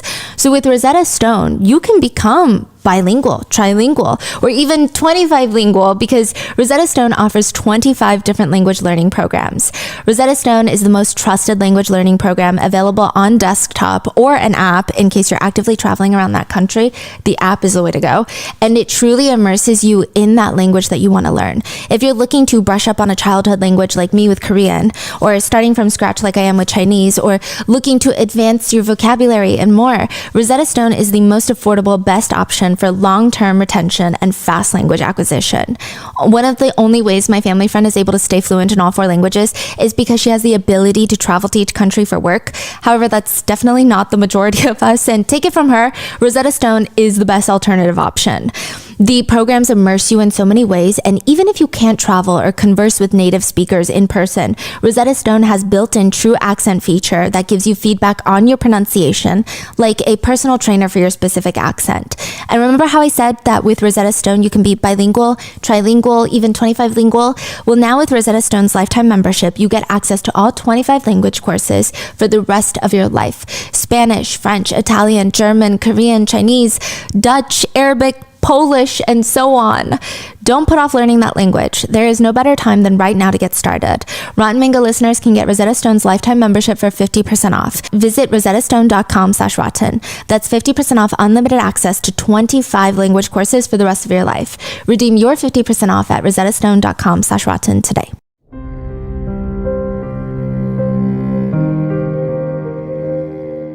It's almost the holiday season, and one of the most fulfilling gifts we've ever given was with the help of Shopify. A couple years back, my husband, my sister-in-law, and I were able to surprise my grandfather, well, my husband's grandfather, with a storefront for his paintings. He had been this classical Chinese painter for basically his entire life. He shelved his professional dreams for his family, and with the help of my husband, his other granddaughter, and a lot of help from Shopify's global commerce program, we were able to turn his hobby into a full-blown business and surprise him with all the profits, which honestly, he was just so astonished to even make $1 from his artwork. To him, he felt like a true artist. It was a fulfillment of a lifelong dream, and it would have been really difficult without Shopify. From the launch your online shop stage to the first real life store stage, all the way to did we just hit 1 million orders stage, Shopify is there to help you grow at every stage of your business. That's exactly why we love Shopify, because even though we were selling limited editions of Grandpa Mango's work, Shopify was with us through all of it. For Grandpa Mango, we were able to sell more artwork like posters, prints, originals with less effort, just like millions of brands, because Shopify powers 10% of all e-commerce in the US, and they are the global force behind Allbirds, Rothy's, Brooklinen, and millions of other entrepreneurs of every size across 175 countries. Because Shopify helps you sell everywhere, turning browsers into buyers with the internet's best converting checkout, 36% better on average compared to other leading e-commerce platforms. From their all-in-one e-commerce platform to their in-person POS system, wherever and whatever you're selling, Shopify and their new AI-powered All-Star Shopify Magic have got you covered. Their award-winning help is here to support your success every step of the way, because businesses that grow with Shopify. Sign up for a $1 per month trial period at shopify.com/rotten, all lowercase. Go to shopify.com/rotten now to grow your business no matter what stage you're in. Shopify.com/rotten.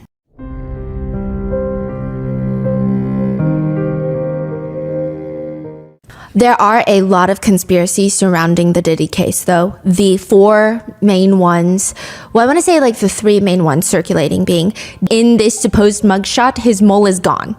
The mole is gone, and they're like, how does the mole disappear, right? Now, the problem here is the mugshot that's been circulating is not Diddy's actual mugshot. There were some issues. The first mugshot circulating of him was a real mugshot, but it was from the 90s. So obviously he's going to look a little bit different. He's going to look definitely more aged now. That was when he was previously arrested. The second mugshot of him circulating is not his mugshot. His mugshot from his 2024 arrest has yet to be released. Are you saying it's an AI photo? I don't know if it's AI. I don't know if it's photoshopped. Oh. Wow. Yeah, that is not, I'm sure you already know exactly what mugshot I'm talking about. Yeah, Yes. I've seen it, but that's not a real photo. Wow. No, yeah, which generally mugshots are public record. So this is where people are like, it has to be his mugshot, because why isn't his mugshot out there? Authorities in certain jurisdictions are becoming a bit more cautious about releasing mugshots due to the privacy concern about potential reputational harm prior to a trial. So to make the conspiracy even deeper, Diddy's private jet has been reported to be operating and flying around the world, making various stops in places like New Zealand. So you have a group of people who believe this is his mugshot, and they think he looks nothing like the mugshot, so it must be a clone or a lookalike. And then another group of people who understand that's likely not his mugshot, but it's weird. Why did they not release his mugshot? They quote, "In all seriousness, where is his mugshot? If not a mugshot, a video of the bail hearing? Anything showing that he's actually in jail? The hotel arrest video is not enough for me. I want to see some evidence." Which, side note, like I said, there's no cameras in the court hearings or trial hearings or anything in federal court. So the fact that there's no footage of him is par for the course, but people think it's weird. And as for the private jet, I will say, it is not unusual for wealthy individuals to charter their jets when they're not using it, especially in Diddy's case, where he might even be looking to sell the aircraft according to his attorneys. He's in jail, he's not using it. His daughter's passports were given to his attorneys. I'm not sure if his sons are flying around or if it's family friends, unclear, or if it's being chartered or if it's being flown around to be propositioned for a sale. So again, it's not the most alarming. The second theory, though, the conspiracy, is that there are tunnels under Diddy's mansion that lead to the Playboy Mansion. Following the raids of Diddy's homes, there were these social media posts, screenshots of a supposed CNN broadcast that suggested authorities had found underground tunnels inside of Diddy's house, which everyone thought was weird, strange. And then later, he's indicted for trafficking. Everyone is wondering, what are those supposed tunnels being used for then? Sex trafficking tunnels? I mean, that makes sense, but those tunnels have to lead somewhere. And where would they be leading to that would make sense? Interestingly enough, the Playboy Mansion, which there are trafficking theories around the Playboy Mansion and the Playboy magazine and all of that, is only a few houses down. It's not on the same street, but it's a few houses down, they say. These are the rumors and conversations circulating. And for years, there have actually been rumors that there are Playboy hidden tunnels under the Playboy Mansion. Mm-hmm. And now Diddy's house allegedly has tunnels? Mm-hmm. According to a Playboy magazine article, it's since been deleted, but one of the Playboy editors had been pulling photos for a project they were working on when they found what looked like these archived Polaroids of what looks like someone taking pictures behind the Playboy Mansion, but all the dirt is dug up. It looks like an excavation is taking place. Some sort of large-scale project is being done on the mansion. They ask their managers about the Polaroids they found. Why are they digging so much? What's going on? He just tells them nonchalantly, oh, it's probably from when they built the tunnels in the 70s. The what? The editor starts looking for more things. Wait, what tunnels? Like, what do you mean tunnels? I haven't seen tunnels. Sure enough, they claim that they found blueprints of tunnels that connect the Playboy Mansion to other wealthy homes in the area, in the very wealthy billionaires' row of Los Angeles. But how come the editors didn't know about the tunnels? One colleague tells them, oh yeah, I heard they were closed up sometime in the 80s, so like maybe 10 years after they were built? Now the whole tunnel thing has been shut down by Playboy.com and Hugh Hefner himself, which take that as you will. The article they posted was published on April 1st. Does that mean it's an April Fool's prank, or are they just in hindsight saying, never mind, that was an April Fool's joke? That's up for debate. But how does this connect to Diddy? It's said that the houses, like I said, are a few houses down, and maybe the tunnels are connected. But it seems like largely there are not hidden tunnels under the Playboy Mansion. And in addition, that CNN screenshot that was circulating that showed authorities discovering underground tunnels in Diddy's mansion, they're not real. It's a fake screenshot. So no evidence. It's just rumors right now. Yeah, it's been largely debunked. I don't want to say it's not true because what do I know? I've never been down there to investigate, but it just doesn't seem... It doesn't seem like it exists. The only place it seems that there is a statement of some sort of tunnel in Diddy's home is on his real estate listing for his now on the market mansion, stating that it has a, quote, lagoon-style swimming pool with a grotto connected by an underwater swimming tunnel. And these are, like, small, typically. And they're fun pools. I see. So as for right now, it seems like this conspiracy is not verified and or true and is likely false. Now, third, the conspiracy is Diddy was blackmailing people, A-list celebrities, out in the open from his Diddy's list. There is this odd video, perhaps he's threatening them. He's sitting in front of the massive metal Kim Porter bust of his LA mansion with this young boy in his lap, and he starts listing names from a paper, and the little boy starts yelling those names out. Drake. Oprah. Jennifer Lopez, A-Rod, Will Smith, Alicia Keys, Justin Bieber, Kevin Hart, Mark Wahlberg, Snoop, DJ Khaled, Chris Brown, Naomi Campbell, Jessica Alba, Usher, Demi Lovato, Diplo, Cara Delevingne. The conspiracy being, these are all people on the Diddy's list that he is now blackmailing out in the open. He's telling them, hey, stay in line. But it has been debunked. This is the list of all the people that were going to be part of his online dance-a-thon during COVID to raise money for charity, which did in fact happen. Online what? Dance-a-thon. What's that? They dance on live stream for charity.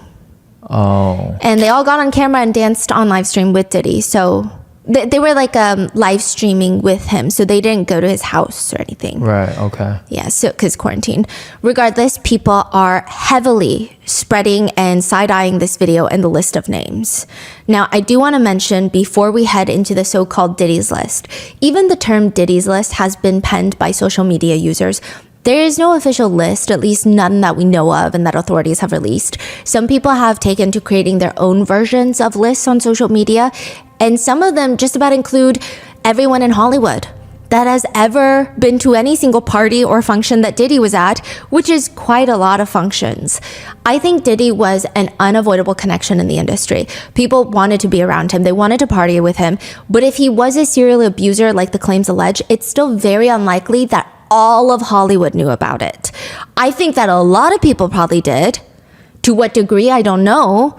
I mean, I think to the degree that he was violent with women, maybe more likely than the freak-offs or these alleged other incidents. But it doesn't seem like he was abusing everyone he could get his hands on and trying to victimize every celebrity or rope them into things, or that everybody that was friends with Diddy knew what he was allegedly doing. This is not a defense of Hollywood, by the way. I think Hollywood has so many problems, right? But I just don't think every single person in Hollywood knew, was complicit, and participated. The authorities have not stated that they are looking into anyone else. None of these people, at least to our knowledge, have been questioned, investigated, or charged. I think we're heading into somewhat dangerous territory where we're just running with rumors without significant evidence, and it could be detrimental to many people's lives. So I'm going to run down the list of names that have popped up in most of the research in association with Diddy and the Diddy's list, and explain to you why some netizens, pieces of media that are being dug up and found and reposted, it's definitely weird. Yeah. I mean, that's all I can say. It's weird. At the 2003 MTV Movie Awards, Ashton and Diddy are presenting the award for the best villain. Davy Chase, who played the little girl in the Ring movie, she was 13 years old, I believe, at the time of this award. She wins the award, comes onto stage where Ashton Kutcher hugs her, Diddy's kissing her cheek, which a lot of netizens don't like how they constantly feel the need to physically be in contact with this little girl that is not like a family member. It's just kind of weird. People are stating, right? But you get to make your own decision on that. Later, though, this is the weird part. Backstage, Diddy asks this little girl if she's coming to the after party. But the way that netizens believe that he is looking at her is very bizarre. So he's not even trying to play into the, oh, you're 13 in Hollywood. It's not like, are you going to come to the after party? Parents need to come with you. It's not even like that. It's like he's sipping his drink and peering over his sunglasses at her. People thought it was very predatory looking. She just nods her head and he says, yeah, about her coming to the after party. Coming to the after party tonight? Yes! Which right now there is a lawsuit against Diddy that he allegedly essayed a 13-year-old girl at an awards after party, which, just to clarify, this is not Jane Doe in the lawsuit. The timeline and ages don't match, so I'm not even insinuating that. But netizens believe this clip now feels very sinister given the new lawsuit. In 2008, the two of them, Ashton Kutcher and Diddy, were on the Late Late Show with James Corden, where Ashton said, by the way, if you're a single man, like there's probably no greater human being in the world. This is 20 years. If you're a single man, there's no greater person in the world than Diddy to hang out with. Yeah. Whoa. In a Hot Ones interview in 2019, he's asked about Diddy's party stories by the amazing host, to which he responds, yeah, wow, okay, I've got a lot I can't tell. This is Ashton Kutcher. He looks like he starts thinking about them, what happened at the parties, and he says, I'm like cycling through them right now. We became fast friends, we used to hang out, watch football together. It's just kind of an odd clip. Then there are the allegations swirling that Ashton and Mila Kunis were breaking up, divorcing, recently. To which one alleged source states, Ashton has no involvement in any of this. He doesn't even belong in this conversation with Diddy, because people are saying, if they're gonna break up, why would they be breaking up right now? They have children together. Is it because Diddy was arrested? Is it because of all this Diddy stuff that's going on? So does that mean he's involved with Diddy? Because why else would she break up with him? So the source says, Ashton has only seen Diddy in a handful of social and business events, all of which have been documented by the media. But some netizens disagree. Some netizens even link Brittany Murphy's death to Kim Porter and Diddy. So if you recall in part 2, Diddy's longtime girlfriend and mother to his 4 children, Kim Porter, died of pneumonia. Many netizens and even some family members have been hinting that they should have a second investigation into Kim Porter's death. But netizens also pointed out that pneumonia is not the most fatal condition. I'm not saying it's not fatal, but netizens are saying as long as you have access to high quality healthcare, you don't have a compromised immune system, and you are otherwise young and healthy, which by all accounts it seems Kim Porter was, the way she passed was just weird to netizens. Side note, Brittany Murphy is Ashton Kutcher's ex-girlfriend. They were dating a while. Ashton was publicly seen often with Diddy and with Brittany Murphy. So they all clearly had some sort of working relationship or friendship, it seems. Brittany Murphy passed away from pneumonia as well. After she and Ashton break up. She's remarried at this point. Interestingly enough, her husband passes away from pneumonia a few months later. There's a lot more to their deaths. Her husband was allegedly friends with a personal trainer that was friends with Diddy. There's some other connections there. There's a lot. The part that people are focusing on right now is Brittany Murphy was connected to Ashton Kutcher, Kim Porter was connected to Diddy, and both women died suspiciously, in some people's opinions, at a relatively young age from pneumonia. And the coroner who did their reports after their deaths are the same person. To be fair, they were both in LA County, so it makes sense. But some people think it's very strange. The theory goes a step further. Netizens have stated that if you look up baby oil, and if it's harmful to you by ingestion, it's usually minimally toxic. So it's minimally toxic if you ingest baby oil. But if you accidentally breathe baby oil, you could get serious complications called aspiration pneumonia. I don't know if this is a solid link. I will say the theory goes really, really deep. There's a lot more that netizens have been pointing out, but I think that would warrant a whole new episode into Brittany Murphy's death and the death of her husband, because there's just a lot. I will say Ashton Kutcher being on this so-called social media penned Diddy's list is less of, because some of the other celebrities, it's like they posted pictures together. They said we're besties, right? And it's kind of like, okay, well, we don't really know. Ashton Kutcher, I will say, does have a shady history. He has made very bizarre comments about waiting for young celebrities to turn 18. He said Hilary Duff is in the Lizzie McGuire movie. And she's one of the girls that we're all waiting for to turn 18. She was 15 years old when he said that. Then him and his now wife, Mila Kunis, did an interview where they talked about their time on the 70s show, where Ashton was 19 at the time, had a $10 bet with another co-star to go and make out with Mila Kunis. He's 19, she was 14. Yeah. Mila says about the incident, you made a bet with Danny about my first kiss. I had never kissed a guy. I was a 14-year-old girl. I was scared for my life.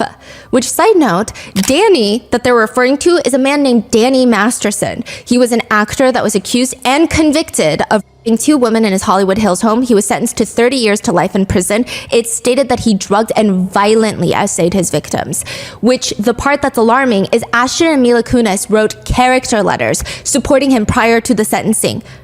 They wrote to the judge. They stated that Ashton viewed Danny as a role model and knows him as a, quote, an extraordinarily honest and intentional human being. Which, yeah, SA is pretty intentional, so. He states that he trusts Danny with his own children. Mila Kunis described Danny Masterson as having, quote, exceptional character and, quote, innate goodness. Which, what? The worst part of all of this is that Ashton ran Thorn, an anti-child abuse organization that he co-founded with his ex-wife Demi Moore. He has since stepped down, but people are even side-eyeing this formation of the organization, wondering if he's overcompensating for something, allegedly. Again, not alleging that he did anything, just stating it's weird. Like, how can you have this organization and have so many shady friends? Speaking of Demi Moore, his ex-wife, she also wrote in her book that Ashton cheated on her multiple times. She was insecure about being older than him. And she describes in her book that she was pressured into having threesomes with Ashton. And that was ultimately one of the reasons why their relationship and marriage fell apart. And if people are following with the Diddy case, there's a lot of group activities that are being alleged. So that's just another somewhat of an association connection that people are drawing together. Whether it's by fact or not, I can't tell you. He's also had some other small controversies, like a football coach was fired for allegedly essaying a minor. Ashton tweeted, "How do you fire Joe Pa? #insult, #no class as a Hawkeye fan. I find it in poor taste," which he later claims he didn't know the reason of the coach's termination and he fully recants the tweet.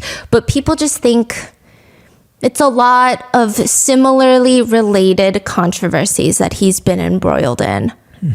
And same arena as some of the controversies and allegations against Diddy.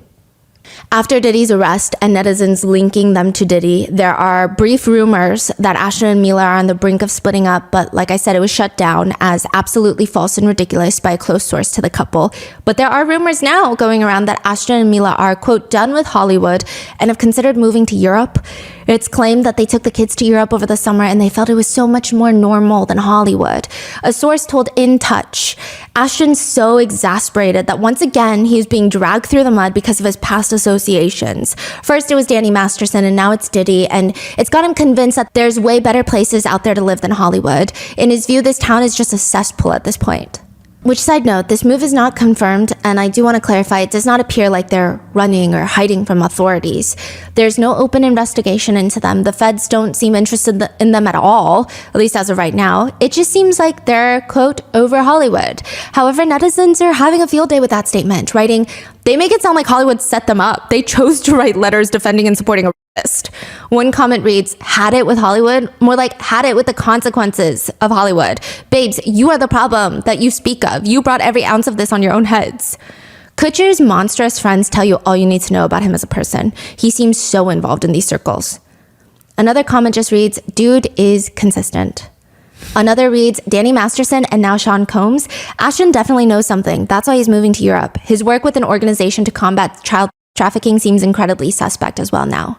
Again, this is a random internet comment, but it shows you some of the sentiments out there.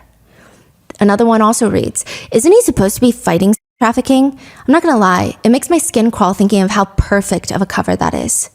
Some netizens wish to remain neutral till more information comes out, and they comment, you'll find pics and videos of Diddy with practically anyone. He was the embodiment of the celebrity party for decades. I don't think everyone deserves to be guilty by association, but I think a lot of people's skeletons will be let out of the closet now. Then you have Leonardo DiCaprio. The main piece of information circulating online putting Leo into the Diddy's list, the so-called Diddy's list, is a 73 questions interview Diddy did with Vogue, where he's asked, top guest at white parties? Leonardo DiCaprio. And with Leonardo DiCaprio's penchant for only dating young women, some social media netizens did not appear surprised by the association. Now, just a reminder, there are a lot of pictures of lots of celebrities at white parties, including Leonardo DiCaprio, but it does not mean that they knew something that we didn't know. Then there are rumors that Leonardo DiCaprio was fleeing the country since Diddy's news emerged, but that has turned out to be false. One source close to Leo states, Leonardo DiCaprio has nothing to do with any of this. He attended a few of his parties back in the early 2000s, but literally everybody did. They were not freak-offs, they were big house parties. Leo was at the start of his career at the time and has moved way past his partying days. He has nothing to do with any of that world. So for anyone to assume that he will get roped into this based on a few grainy photos that are more than 20 years old is ridiculous. To which many netizens agree, though some are still not fans of his dating tendencies. They write, I'm all for tracking down criminals, but getting a photo taken at a party in broad daylight is hardly evidence of wrongdoing. Some are still skeptical of Leo, stating, says he hasn't seen Diddy in 20 years, but there's a photo of him at Diddy's party in 2019. Which was his 50th massive birthday party, which like all of Hollywood was invited to be fair. It appears Leonardo DiCaprio's connection to Diddy is at least public facing, much thinner. If He has like a few photos, and then maybe people are like, well, he also dates a lot of young girls. I think it's more so people's sentiment about Leonardo DiCaprio. Right. Of like, I could see the connection is how netizens feel.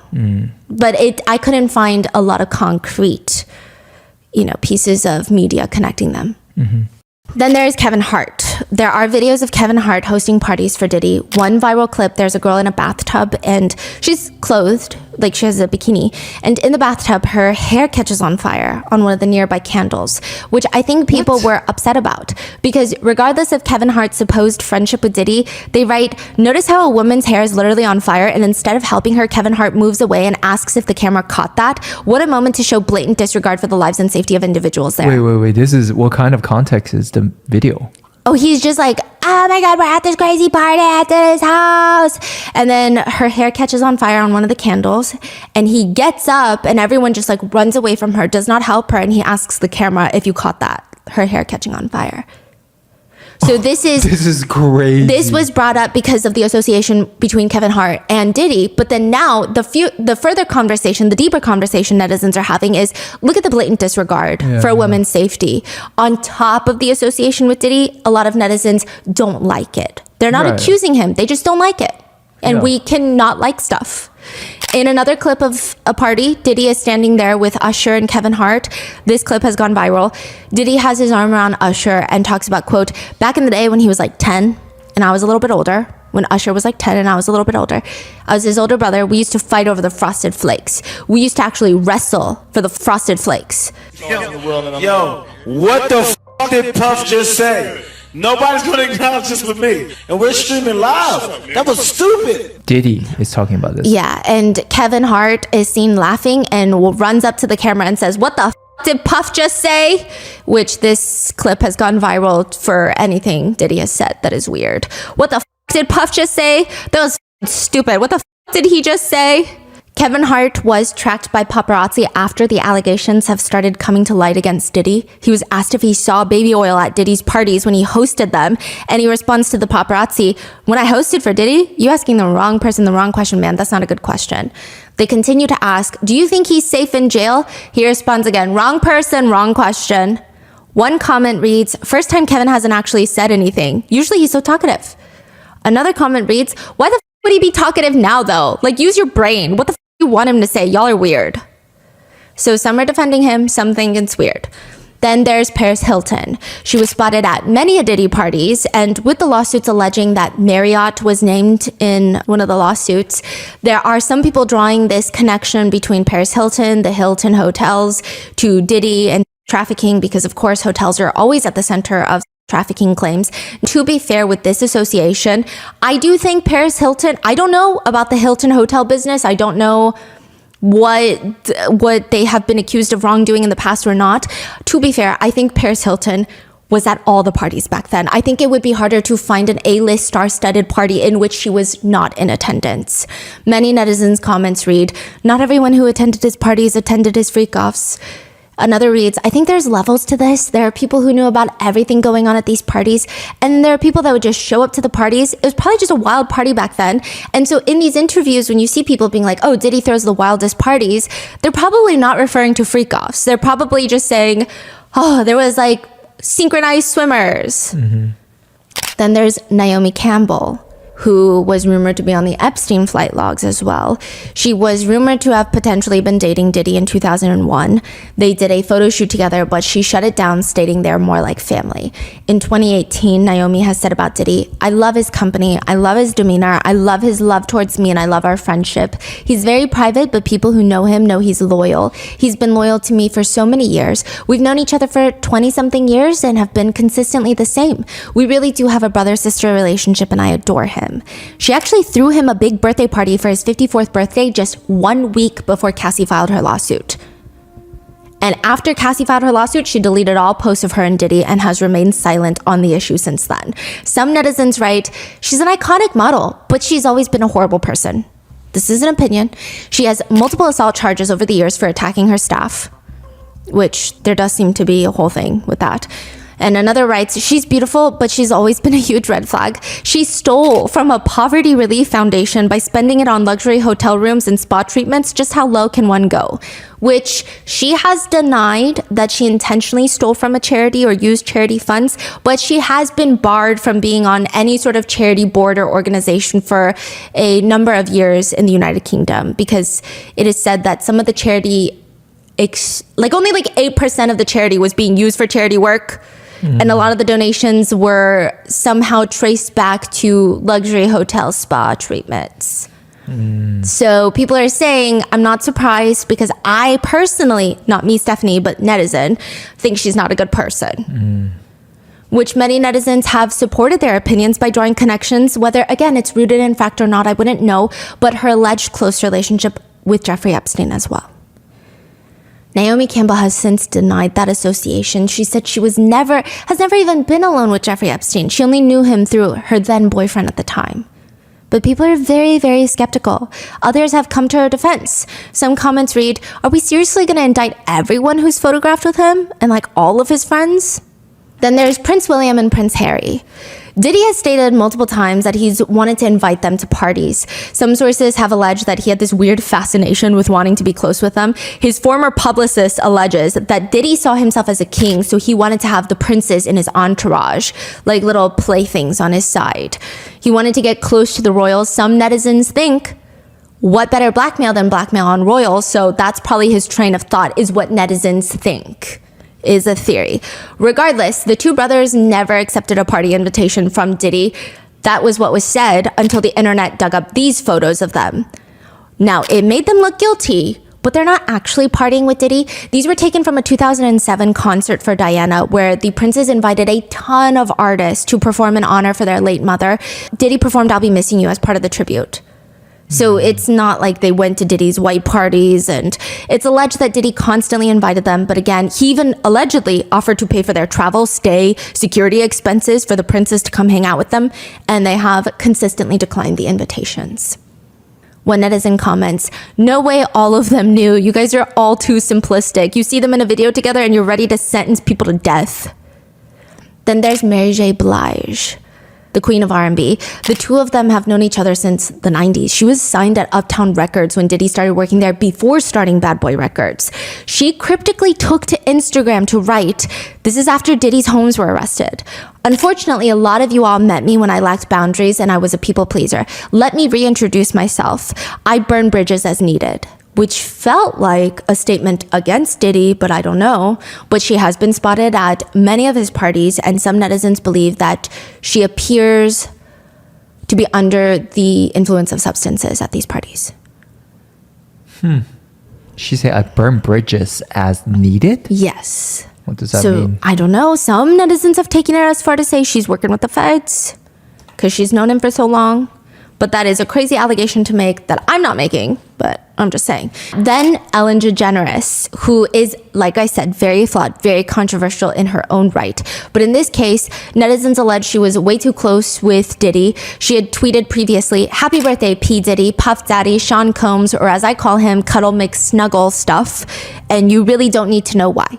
Which people are now saying, what did you mean by that? Some point to a fake relationship. They point to when Diddy was on Ellen's show and she asked, so tell me about your birthday party. Am I invited? He responds, yes, you're definitely invited. I invite you to all my parties. You just haven't seemed to show up to them. But others point out the rest of the interview, she starts asking him around what time the party starts. And Ellen states she expects them to start around midnight, to which he responds ominously, no, that's a different type of party. And we'll have the top 2 floors of the hotel where it will carry on. And then it will carry on there? Yeah. I mean the after party. No, I know about them. Some netizens believe she might know about the parties, though she does not attend them personally. Which parties is she referencing?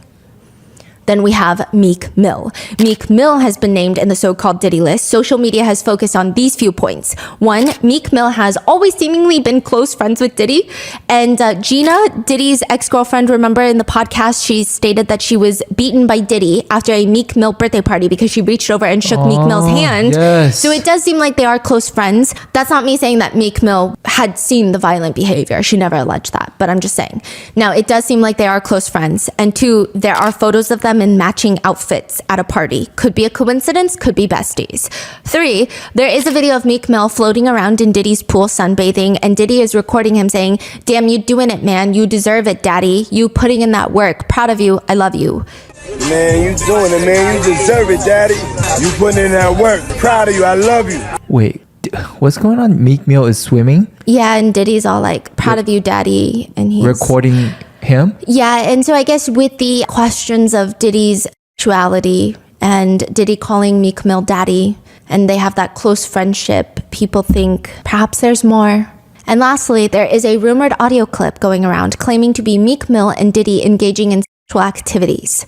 It does not appear to actually be them in the clip. There are many allegations that it is AI manipulated to sound more like them. But it did make a lot of rounds on Twitter. Oh, and he was maybe listed in a lawsuit.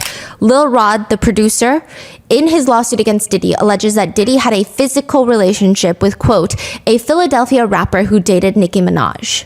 And there's really only, I can't think of anyone other than Meek Mill. Meek Mill has since responded to the allegations, well, I guess the rumors, and he says, "I want to hire an investigative team, $100K cash to find out every specific detail involving Meek Mill name to Diddy case. I also want them to look at who is powering the media involving Meek, anything to do with this guy. Something's not right." He continues on Twitter, "The streets know what's up with me. That's not the case. We talking about the business side. Somebody powering these bad campaigns with Meek Mill. Again, I got $100K for a thorough investigation of who's powering and how exactly my name is connected to this." He also states about how much he loves women, which felt a little bit odd to people. He takes to X Twitter and says, "When I got a girl around me, I'm f***ing her twice a day. Ask some of your favorites. Pussy don't control me, but it's like a high. One love to the gay people, but that juicy pussy do it for me, smiley face. I ran red lights to get that feeling. Y'all weird on here. Like devils, LOL." One netizen comment reads, "I too write long rambling screeds about how much I love women." Another reads, "My man doth protest too much," saying it's just the way he's so excitedly trying to give away money. It feels like you're overdoing it to the point where people, netizens feel like, okay, now I'm actually curious. Another reads, "This response has, I have a girlfriend, but she lives in Canada," kind of energy. Another netizen comments, "Bro, all you have to say is, quote, no, I did not have sex with Diddy. You look guilty AF." Which I think if he's not comfortable sharing his sexuality, which I'm not saying that's the case here, but if he's not, then I think this shouldn't even be a conversation. But it seems like a lot of people are suspicious about him potentially being listed in Lil Rod's lawsuit. That's why. Because Lil Rod's lawsuit is basically, it could be inferred that perhaps he was a potential viewer, witness to other things. Then we have Young Miami of City Girls. She and her cousin were listed in Lil Rod's lawsuit against Diddy. Young Miami was in a relationship with Diddy prior to his arrest. They attended the 2023 Met Gala together. Gene Deal, the former bodyguard, has stated the 3-star witnesses for the feds that he thinks will be the 3-star witnesses are going to be Cassie, Gina, the ex-girlfriend that I told you about in part 1, and Young Miami. Those 3. Like they know the most? That's kind of what he's inferring with that. Or at least that's what many people think. Some netizens think that Young Miami is also a victim of Diddy and has not come to the realization yet. Others think that she was complicit in what he was doing. Others think that she had no idea what was happening behind the scenes. In a very emotional podcast, Young Miami says, "I can't speak on these allegations because I wasn't around at that time. I don't know that person, and that wasn't my experience." So she's saying like a lot of people were telling her, say something about Diddy when all the allegations came forward, but she didn't have that experience, and so she felt wrong to speak up and say something. But some people point to some controversial tweets that she's made against Gina. So her and Gina were also in a feud about Diddy, and she was saying things along the lines of, if Diddy wanted you to eat my private parts, you would be on your knees, which some people say sound like freak-offs. I see. So it's just very messy. Young Miami was leaving a club in Atlanta when someone came up to her asking her to sign a baby oil bottle, which I think is very inappropriate and unhinged behavior. Because, I mean, at this point, we don't know if she was involved, if she was a victim herself. We don't know anything. And I think even if she had nothing to do with anything that Diddy is alleged of, it's still very disrespectful, I think, to the victims. It's just bizarre. Jay-Z and Beyonce. There are a lot of conspiracy theories surrounding Jay-Z and Beyonce. It seems primarily stemming from the fact that netizens feel like they were too close to Diddy to not know what was going on. One of the most vocal figures against the couple has been a woman named Jaguar Wright, but her segment from the Piers Morgan show where she claims that the couple are, quote, nasty and compare Jay-Z to Jeffrey Epstein amongst a whole list of other things. I mean, these are very massive allegations to the point where Piers Morgan had to remove the segment from the show and apologize to Jay-Z and Beyonce. So for now, we're just going to leave that part there. Usher has become a big part of the discourse, mainly because he wiped his whole Twitter feed, which everyone thought had to do with Diddy, and his response was a little strange. He says, account got hacked and damn, y'all ran with it. See you tonight at Intuit Dome. So I guess he was having a concert. People are not believing Usher, not even a little bit. They commented, you got hacked and the hackers decided to delete all your tweets instead of tweeting random stuff, which then had people going down the rabbit hole. Now, one of the main reasons Usher's name comes up in the conversation is from an interview he did talking about Puffy Camp. When Usher was 13 years old, his parents sent him to live and work with Diddy, who was 8 years older at the time, so 21. Usher told Rolling Stone about Puffy Camp that Diddy introduced him to a different set of experiences, saying, quote, specifically, there were always girls around and you would open a door and see somebody doing it or several people in a room having an orgy. You never knew what was going to happen. Later on an episode of Howard Stern asked him, was it filled with like chicks and orgying like nonstop? No, not really, but hey, I was curious. I got a chance to see some things. I went there to see the lifestyle and I saw it, but I don't know if I could indulge and understand what I was even looking at. It was pretty wild. It was crazy. Howard Stern then asks, would you ever send your kids to Puffy Camp? Without hesitation, Usher responds, hell no. You're a dad now. Would you ever send your kid to Puffy Camp? Hell no. Many netizens have just pointed out, how is it even possible and okay or even remotely acceptable for a 13-year-old boy to be sent to live in an environment like that? Mm-hmm. Another netizen comment reads, I don't think people need to speculate on any famous person's experience with Puffy without facts, evidence, and comments from said celebrity. But between Diddy and Justin Bieber, young Justin Bieber signed with Diddy's longtime friend Usher, and that's how he met Diddy. I think that for one, it's pretty clear that Justin Bieber was victimized in the industry in one way, shape, or form. He was forcibly kissed on the neck on stage in front of everyone when he was just, I believe, 18 years old at the time. Jenny McCarthy, the one who grabbed his butt and kissed him, was 40. He was 18, and he stated on stage that he felt violated. People laughed it off like it was a joke.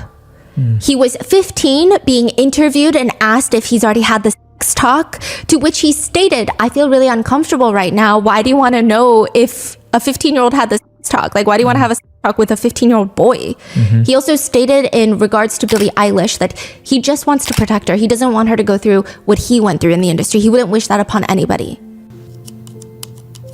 If she ever needs me, I'm going to be here for her, but I just want to protect her, you know? I don't want her to go through anything I went through. I don't wish that upon anybody. But he has never spoken up about who or exactly what has happened. And perhaps I'm biased, but he's just been in the public eye for so long. I think he deserves to be in peace with his family and newborn child right now. For the sake of being thorough, I will go briefly through the things coming up on social media discourse because some of them are not exactly as they seem on face value, just to show you what's happening out there. So one, the main piece of evidence that people are bringing up is 15-year-old Justin Bieber posted a video called, this was posted 14 years ago. It was called 48 Hours with Diddy. In the video, Diddy states, they're having the time of our lives, where we hang out, what we're doing, we can't really disclose, but it's definitely a 15-year-old's dream. He's signed to Usher. I had legal guardianship of Usher when he did his first album. I don't really have legal guardianship over him, aka Justin Bieber. But for the next 48 hours, he's with me and we're going crazy. Let's just go get some girls. Let's go get some girls. A man after my heart. That's what I'm talking about, kid. The video does exist. However, it has just been stated that Justin never spent more than a few hours that day with Diddy while he was there. That the whole clip was just like a skit, if you will. That he was at a Levi's event right after this. He had a fully booked schedule that night. Even Gene, the former bodyguard, said, oh yeah, he was just there for like a few hours. Also, his stylist was there, so it wasn't unsupervised. Because people have taken that and ran with it. Like, what happened in that 48 hours? He definitely victimized Justin Bieber in that 48 hours. This was probably his first instance of a freak off. Like, there's so many crazy comments out there about this video. Now, I'm not saying, like, this is not me excusing anything Diddy ever said or did, or saying the allegations against him aren't true. It just seems like this one is kind of taken out of context.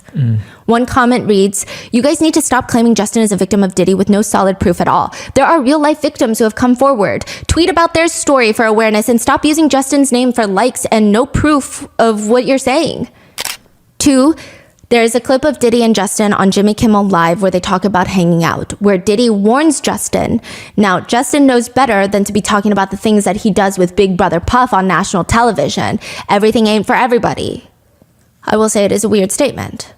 3, in a video, Diddy is asking why Justin Bieber hasn't been in contact after he's selling out arenas, to which Justin responds that he knows Diddy has been trying to get in contact and offers to give Diddy his number and gives him the number 555-555-5555. Beyond the creepiness of Diddy in the clip, it has been pointed out by Justin's fans that it indicates that Justin hasn't been in contact with Diddy, which again, I'm not here to say that Justin was or was not victimized by Diddy, but a lot of Justin's fans are saying the conspiracies pertaining to him and Diddy has spiraled out of control. Like, things are just getting weird. And then people are pointing to the fact that Justin Bieber was seen at Diddy parties, but again, all of Hollywood was at these parties. 4, there's another clip where netizens have said it appears that Diddy is feeling to see if Justin Bieber is wearing a wire. He's tapping his chest, which is typically where a wire would be if the feds are trying to listen to you. But again, these are people's speculations and intentions and feelings in a video we don't know. But some fans of Justin Bieber's have pointed out that they're bowing their heads and they're whispering to each other. A lot of netizens have taken that and said, oh, I audio amplified it, and Diddy said something like along the lines of I own your ass, or all these crazy things. But allegedly, Justin Bieber had posted this video himself with a caption about religion and stated that they were praying. And 5, a big conversation is set around the Yummy music video that was released in 2020. According to many sources, Justin Bieber's potential self-promotion of the song Yummy was notably aggressive and extensive compared to his other songs that he's released, and in conjunction with some of the music video elements, they think it's very strange. He released several videos of Yummy, including animated versions, fan reactions, which he actually reposted promotionals on guides on how to stream the song, how to fall asleep while playing it in the background via Spotify. A lot of people at the time thought it was weird because he's already rich. It's not like his career is dying off. He's Justin Bieber. What's with this bizarre, aggressive marketing approach? It just felt strange.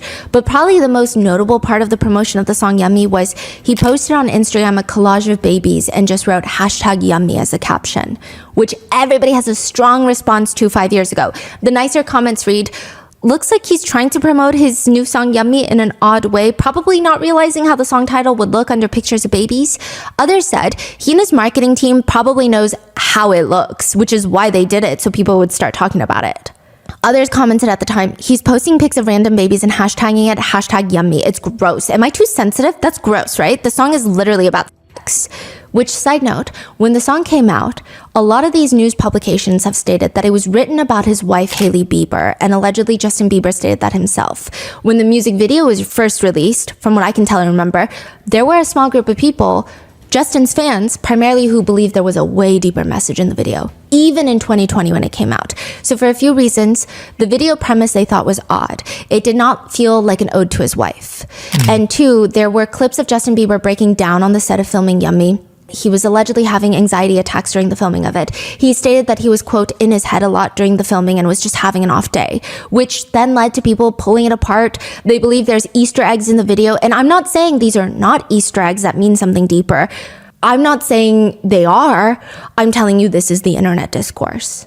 I will say all the other stuff with Justin Bieber, I don't think it's the best time or place to associate with him with Diddy when he himself has not spoken out against it and said anything related to the case. And there are other victims who have stated, I am a victim of Diddy and this is what happened to me. And to not let them have that space to be heard and to feel safe online is kind of interesting that people are doing that. But this music video, there are very interesting elements and aspects. So this is the main part I think a lot of netizens are pulling to. I've compiled to include a few of the details. So there are a lot of quote Easter eggs to break down in the song, whether it's just creative expression that Justin Bieber had nothing to do with, or he was the one that worked on it. We will not know until he says so. But these are the elements. The music video concept for Yummy appears to be a party for older, wealthy people, just based on their attire, based on their age, according to the video. Justin arrives in a pink hoodie. He finds himself walking through the kitchen to get to this large banquet hall where it looks like some sort of colorful wedding. You know, there's large tables of well-dressed individuals sitting around being posh. They're almost dressed over the top to seem very glamorous. There's a full orchestra up front playing cellos, violins. Some netizens have stated that they feel that even him walking through the kitchen is symbolism. He's not walking in through the front door. He is like a dish being served from the kitchen. Right when he enters the party, to his right is a young girl wearing a red bodysuit. Netizens have said this feels very significant. Just keep in mind, this red bodysuit is going to come up again, but there is a young girl who appears to be a minor wearing a red sparkly bodysuit playing the violin. Justin sits down at a table, and netizens have pointed out that everyone nearby is much older than him. They appear middle-aged.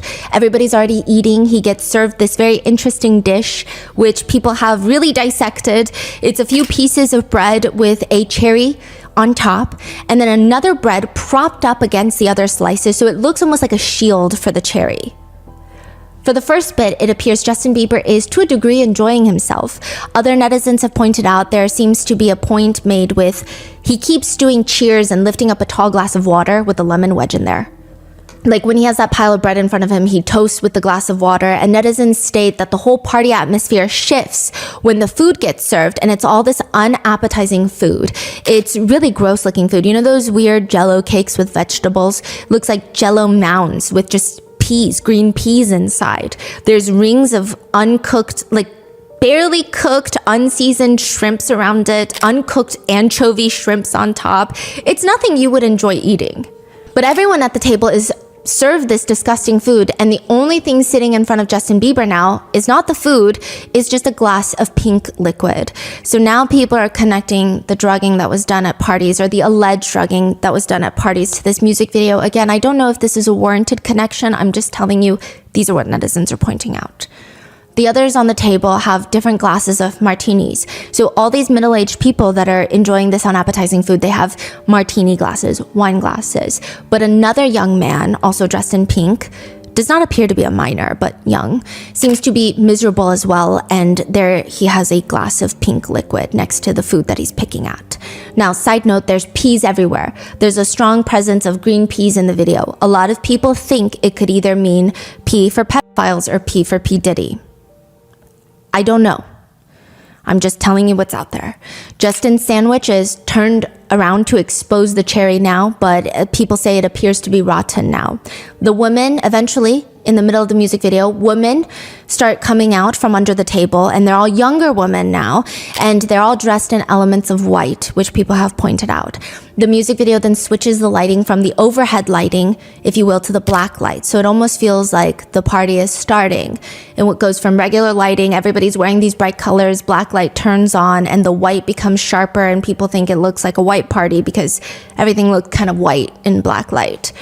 Also, some netizens have pointed out that the girls that come out from under the table, they're like the only young ones. There's a lot of older women in the area, and then there's like the young girls performing with the musical instruments, and then these young girls come out later. Then abruptly, the party is over, and it's just Justin and a few people left to clean up the mess or deal with the after effects, is what some netizens say. He's alone at his table now.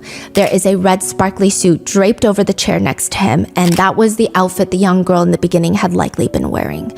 And it appears that she was a minor, so, you know, the connotation, if this is what the creative aspect is. At the end, there is an empty plate The plate has a picture of younger Justin on there with the word yummy written underneath. A lot of netizens have said, quote, also if you sing it a certain way, it sounds like he's saying young me instead of yummy, and the lyrics make so much more sense. Some netizens have stated using pictures of himself when he was younger is a full circle moment to point back to the true meaning of the song. Some comment under the video, he is such a genius, the way he wrote it all, the symbolism, and his whole attitude while filming seems to have some sarcastic, angry tone to it. I hope he finds healing. Others have commented, I think people are overanalyzing. Another comment reads, it's not that deep, guys. There are 100 other meanings it could have been than what everyone is insinuating. Or you guys are really reaching. Or it's entirely possible that Justin was a victim, but not by some secret high-level pedo group in the entertainment industry or whatever. To which netizens have very intense reactions stating, what do you think this song is about then? Being served bad food at a party? I try to reserve personal opinions, right? I don't know if it's associated with Diddy. It could be nothing. It could be just a general overview on the entertainment industry. In general, we don't know. I'm just trying to reserve personal opinions because, I mean, who am I and what do I know, right? These are the main points that I've seen people bring up, but there are a lot of other people that are just doing some really unhinged things. And I think this is where it becomes really damaging and unproductive. There are people generating AI pictures of Justin Bieber and Diddy in compromising positions for shock value. There are people memeing the situation. So when I was on Twitter and I was researching just to get netizen sentiment of even just the Yummy music video, when you have people that are trying, I think in good faith, trying to depict the music video and see if there's something there that actually means something. I don't think that they do this with intent to harm anyone's feelings, but under them, in the comments, there's like these very memes of Justin Bieber and Diddy. They are alleging that Justin's talking to the feds because he's in the tapes, which is a crazy accusation. Just so many conspiracies that I just don't think are productive. I think Justin can be a victim of the industry in some way, shape, or form. I think Diddy could have been a predator in the industry in some way, shape, or form, but it does not mean that Justin was a victim of Diddy's. And if he was, it's up to him to say that he was or not. If he wasn't, then the focus has gone from the actual alleged victims of Diddy to celebrity gossip. Regardless, in this situation, I think the conspiracy theories are doing just way more harm than good. Like, for example, there was a song circulating which sounds very similar to Justin Bieber in the musical style of Justin's previous songs. But the voice singing it says, lost myself at a Diddy party. Didn't know that's how it go. I was in it for a new Ferrari, but it cost me way more than my soul. Wasn't worth all the fortune and fame. It was circulating around social media with clips of Justin Bieber and Diddy as almost, see, he's been telling us. The comments under a YouTube video posting of that song read, that explains why he's been struggling mentally for all these years. This explains everything. It's AI, like more than likely AI. CBS News ran the song through multiple AI audio detection tools. Several results indicate that the audio, or at least parts of it, are AI generated. Wow. Then there's the massive amount of AI-generated thumbnails that I came across during the research. AI-generated pictures on Twitter, TikTok, YouTube showing Justin Bieber and Diddy in weird positions. It's just really a lot. I don't think I've seen as many AI-generated media circulating a case since this. One think piece about the conspiracies about Diddy's case says, the discourse has lost the plot. The AI parodies and the tenuously evidenced theories only make it harder for people to know what to believe when victims need moral clarity and support. There have been some other conspiracies that have been swirling, which I'm going to go over super briefly. Just to clarify, this is not me stating that this is true or false. All I can state is I don't know if this is the best time or place to have these conversations without authorities verifying anything, when there are actual alleged victims that are coming forward with stories that they feel need to be shared. I think like even when you just, whatever you said so far, at least for me, now I kind of know what's conspiracy and what's AI. Like otherwise I would never know this. And you know, even when I was researching, the amount of anxiety because people just be posting whatever, saying it's fact. And I'm like, okay, I had to cross-reference, try to fact-check as much as I could, but certain things, like I could only fact-check through like Justin Bieber's fan accounts that have been around for a decade, because it's like, the mainstream media isn't writing about this a decade ago because it wasn't news back then, right? So it's very hard to try and find what is real, what is not. And it is kind of scary about the whole AI aspect. But there are some conspiracies online. Like I said, I think it's just not the most productive right now that Diddy might be connected to more deaths in Hollywood. One conspiracy theory alleges that Diddy had something to do with Aaron Carter's death. A viral tweet alleges that Aaron Carter was among Diddy's list of victims, and that in 2022, Aaron Carter allegedly had plans to speak up about Diddy and his parties, soon after he passed away. For those unfamiliar, Aaron Carter was a child star on Nickelodeon. His first debut album for music was released when he was 9. He passed in 2022. He was found in his bathtub. The cause of death was the effects of drugs found in his system, which led to him drowning in the tub. The theory is that Aaron Carter, quote, this is a comment, Aaron Carter was killed right before he was about to expose what happened at P. Diddy's trafficking parties, where he was a childhood victim of drug abuse and Aaron Carter released albums under Sony Music Group Entertainment, which is a parent company for Diddy's Bad Boy Records. Some netizens have pointed to Aaron Carter's last tweet saying, "Yo, Kanye, let's talk man to man." But others state, well, Aaron Carter has publicly criticized Kanye West about his public behavior and the family drama that has been happening with Kanye West and his family.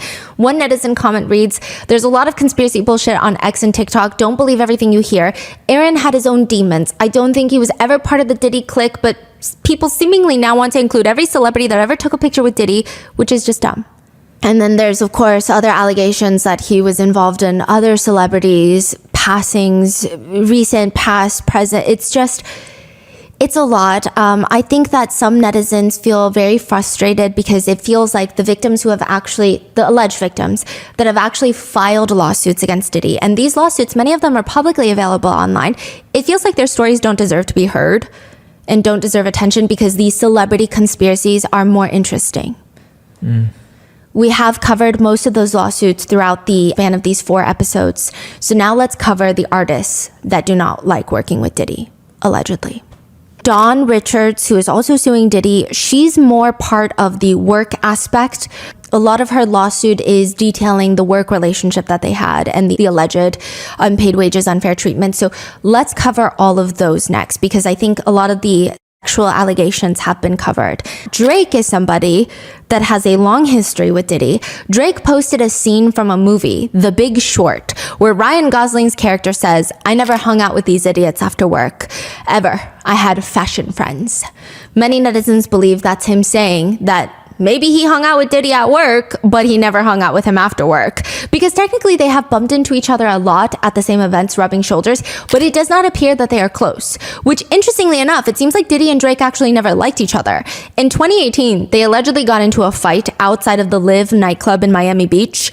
Apparently the two were having conversations about getting on a song together, but allegedly Drake bought the rights, released the song without Diddy's quote-unquote permission, which angered him, allegedly. The song is 0 to 100. Diddy felt like that was his song. I don't know. Sources allege that Diddy went up to Drake at DJ Khaled's birthday party in Miami, said, "You will never disrespect me." And some sources describe it as physical altercation. Some sources say Diddy punched Drake. Some sources say Diddy slapped Drake. Diddy denies all allegations of the physical altercation, but either way, I don't think the two like each other. Diddy also allegedly does not like Kendrick Lamar or J. Cole because Kendrick Lamar said that he was the king of New York, and Diddy took offense to that allegedly and got into a huge fight with J. Cole because J. Cole was trying to stand up. It was a whole thing. Wow. So there are artists that don't like him, and especially from Diddy's own artists that were previously signed with Bad Boy Records. It seems like majority of them don't like him from what I can tell on just the internet. Former Bad Boy artists claim that he would either force himself as a producer or songwriter on songs that he didn't even work on, just muscle his way into getting into those credits so he could get streaming rights, royalties, or force himself to get a few lines in each song so that he could charge his own artists a massive special guest appearance fee for himself, allegedly. Wow. Mark Curry, a former artist, claims the guy is just weird in general. He shares a story of how insecure Diddy is. These are his stories. Again, I can't vouch if they're true or not, but he claims that Diddy hated when girls didn't like him and preferred the artist on his label. Prefer the artist? Yeah, like when girls, because, you know, Mark Curry was stating that he doesn't have as much money as Diddy. He doesn't have power like Diddy. He's not a household name like Diddy, you know? Yeah. But sometimes girls just like him more than they like Diddy. Diddy said, how dare you? He alleged that Diddy seemed to be the type of person that felt like he's the one that has the money. He's the one that worked hard. He's the one with the fancy suits, the fast cars. These artists are up and coming. They don't have it like he does, and the girls still like them. It feels like an insecurity complex if this is true. I don't know. He allegedly hated it to the point where he almost spat on a girl.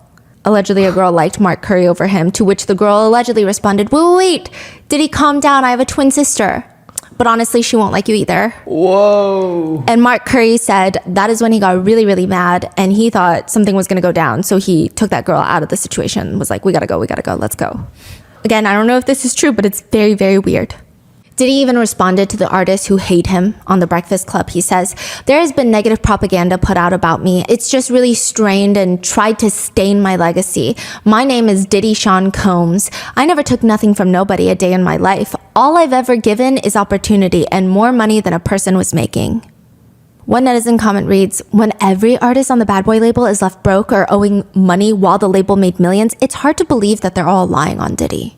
Diddy was on the Graham Norton show a few days before Cassie's lawsuit dropped in 2023, and he's going on this whole spiel about his name change.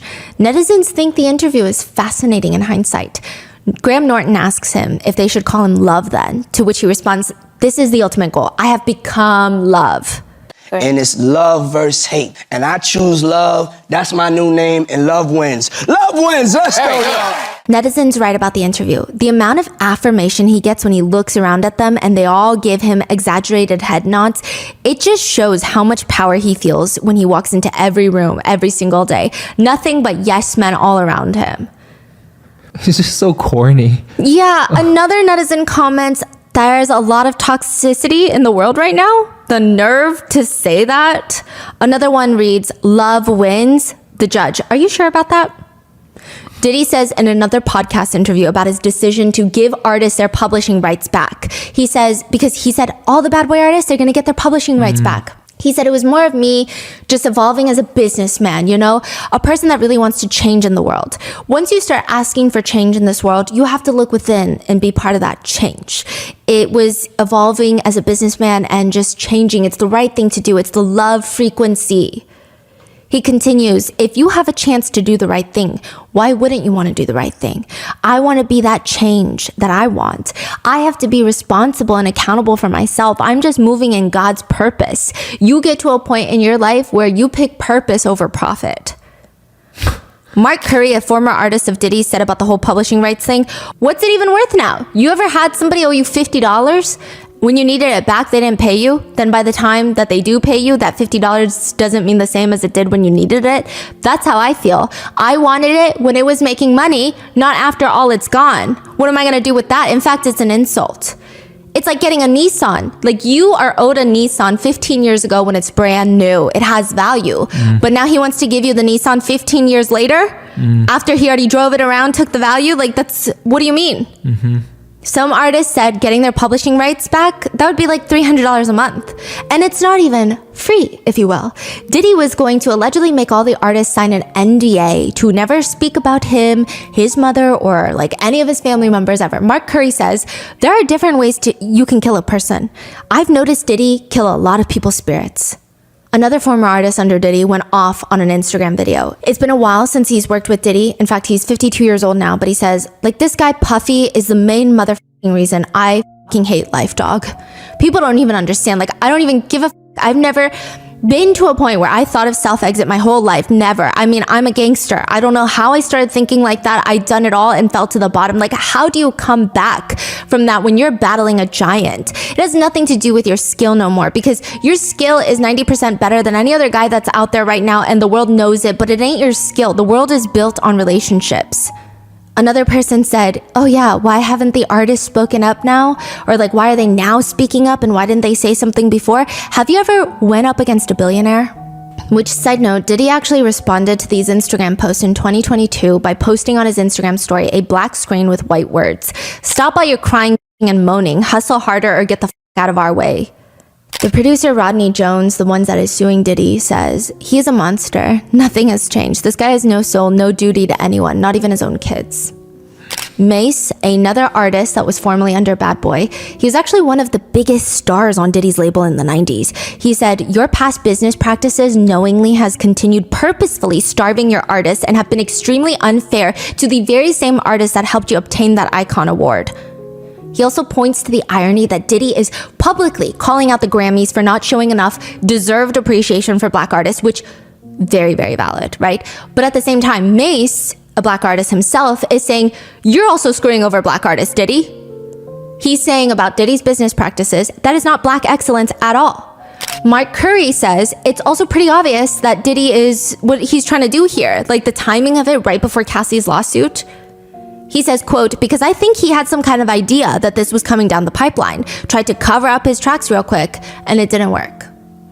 Because he publicly announces that he's giving back publishing rights September 2023. Cassie's lawsuit filed November 2023, just a few months later.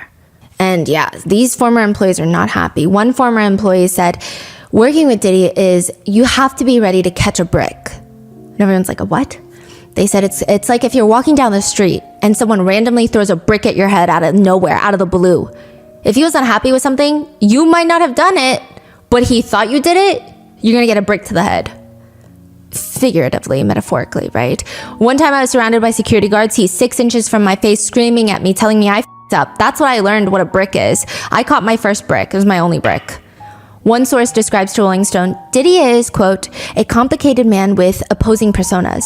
Outwardly, he's this tastemaker who's unapologetically driven, generous, and jovial, even silly at times. He can be the same privately, but if you get close enough, you discover something a lot darker.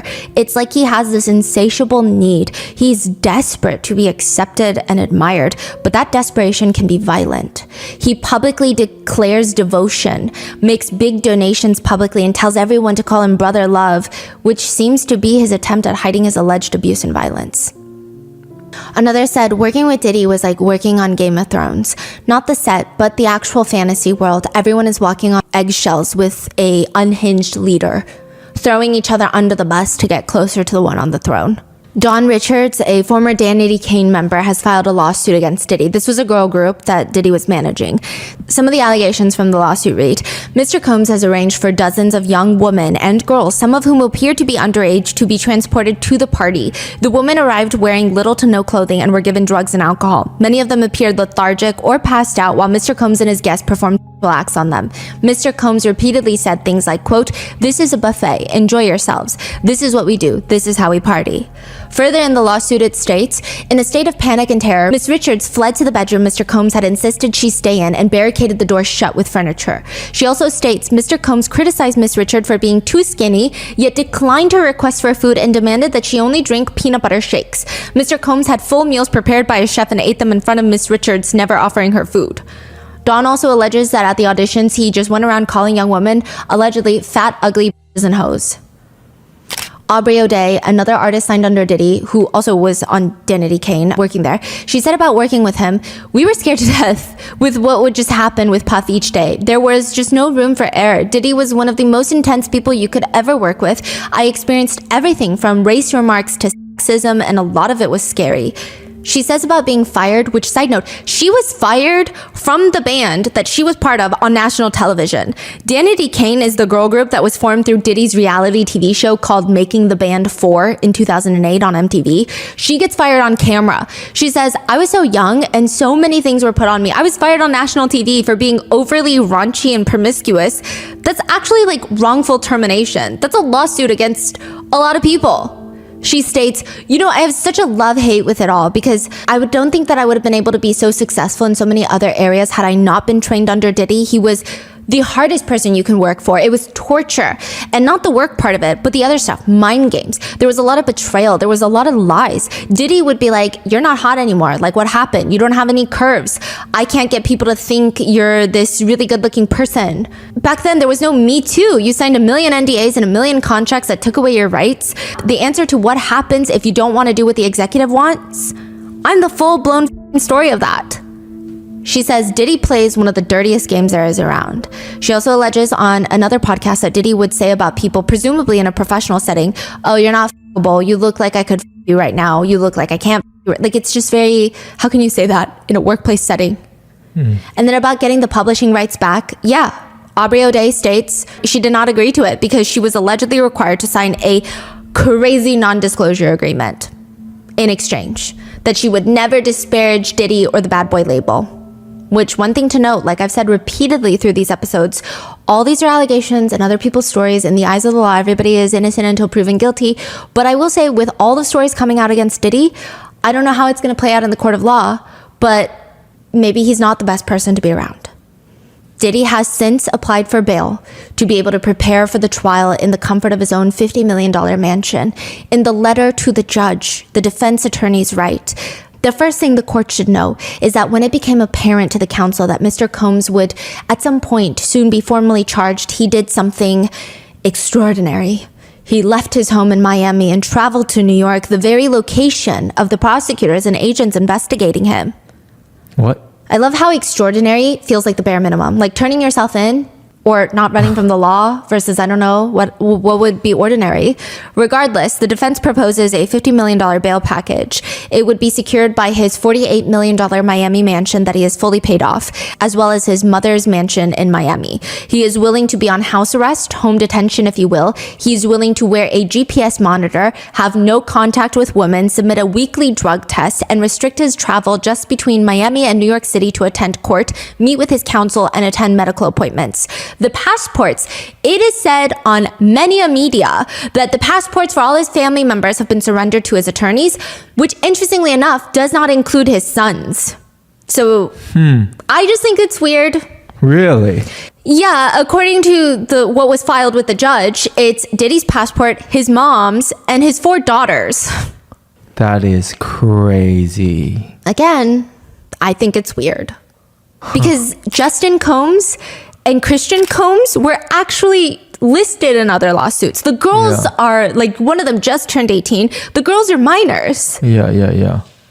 Like, they're largely, like, the biggest, one of the bigger victims that have direct ties to Diddy, you know? Yeah. It's just very bizarre. A lot of mainstream media is just like, the children's passports have been taken, but... Wow. They also state that Diddy is making efforts to sell it, left it at his house. He will not have access to the phone or the internet and will only be visited by a pre-approved list of guests. There are paragraphs that go on and on to list all of Diddy's charitable contributions in the past, which, sure, yes, great, but also he's facing a sex trafficking charge. He's not facing a greedy billionaire charge. You know, the attorneys also later state there's 30 million reasons for this to be depicted as a one-sided thing, one for each dollar that he's being sued. The bail proposal is aggressive, and it likely has to do with Diddy's conditions in jail. A supposed insider for the jail stated, there's no doubt Diddy will be like Ghislaine. He's going to be a target inside. His lawyers will be doing all they can to get him out. It's a monumental fall from grace. Also because, you know, if you listen to episode 3, there's a lot of the long-standing, passionate opinions about Tupac and Biggie's death, which there might be people that are associated with said groups of gangs in LA that might have found themselves in federal prison in New York. Yeah. One day he's living like a millionaire and now he's in hell on earth, is what people say. Allegedly, Diddy once said that he never wears the same clothes twice, which would be very difficult to do in prison. Diddy's attorneys have stated that the food is inedible from what I've been told. It's violent. Someone like Mr. Combs might be a target for certain things, and we can't let that happen. One comment reads, that's not even the worst part. The worst part is, this dude is dealing with all this stuff while suddenly going cold turkey from every upper and downer and pink and purple and white pill and powder you can think of. Not only that, he's suddenly going cold turkey on whatever he smoked and whatever he drank. Can you imagine? Oh my goodness, that's crazy. It's going to be a very sobering moment for him, which many netizens agree that he most likely deserves every ounce of suffering for that hotel beating video alone. We're not saying that he's guilty of all the other allegations. We're just saying, yeah, well, that video told us all we need to know about sympathy or no sympathy of him being in prison. Side note, in a Vogue segment when Diddy was getting ready for the 2023 Met Gala, he said he has one of the most extensive male beauty routines in the world. First, he gets in the sauna for an hour, then he gets into an ice bath, and they have this new ice cupping therapy, and then he takes a sip of De Leon tequila, and then he hits the red carpet, and he's ready to shine and spread love. One inmate says, yeah, no, you're not getting any of that. In fact, there might be mold in food. The food's going to be cold. People are going to try to tamper with your food. There might be mold. The prosecutors don't care. They essentially said womp womp. They state in their letter to the judge that Diddy should not be released on bail. They also reference the Epstein case, R. Kelly's case, Keith Raniere's case, the NXIVM cult leader, as well as Lawrence Ray, the college cult leader that we did 2 episodes on. As reference, they quote, sex trafficking defendants, regardless of the age of their victims, are routinely detained pre-trial, especially when they have engaged in repeated obstructive conduct. Additionally, they questioned the fact that Diddy should be able to use his wealth to set up a proposed bail package, because all of this is just because he's a billionaire. Well, was a billionaire. Because if he was Joe from down the block, he would not be able to propose a bail package like this for the trafficking charge. Moreover, they state, simply put, he's a serial abuser and a serial obstructor. They also state that shortly after another lawsuit was filed against him in November of 2023, this is before his arrest, according to prosecutors, Diddy reached out to a victim of alleged SA, to try and ask for her, quote, support and friendship. The prosecutors state, in those calls, he attempts to convince the victim that she willingly engaged in acts constituting sexual abuse. Allegedly, days after Cassie filed her lawsuit, Diddy allegedly called an unnamed victim that he was financially supporting.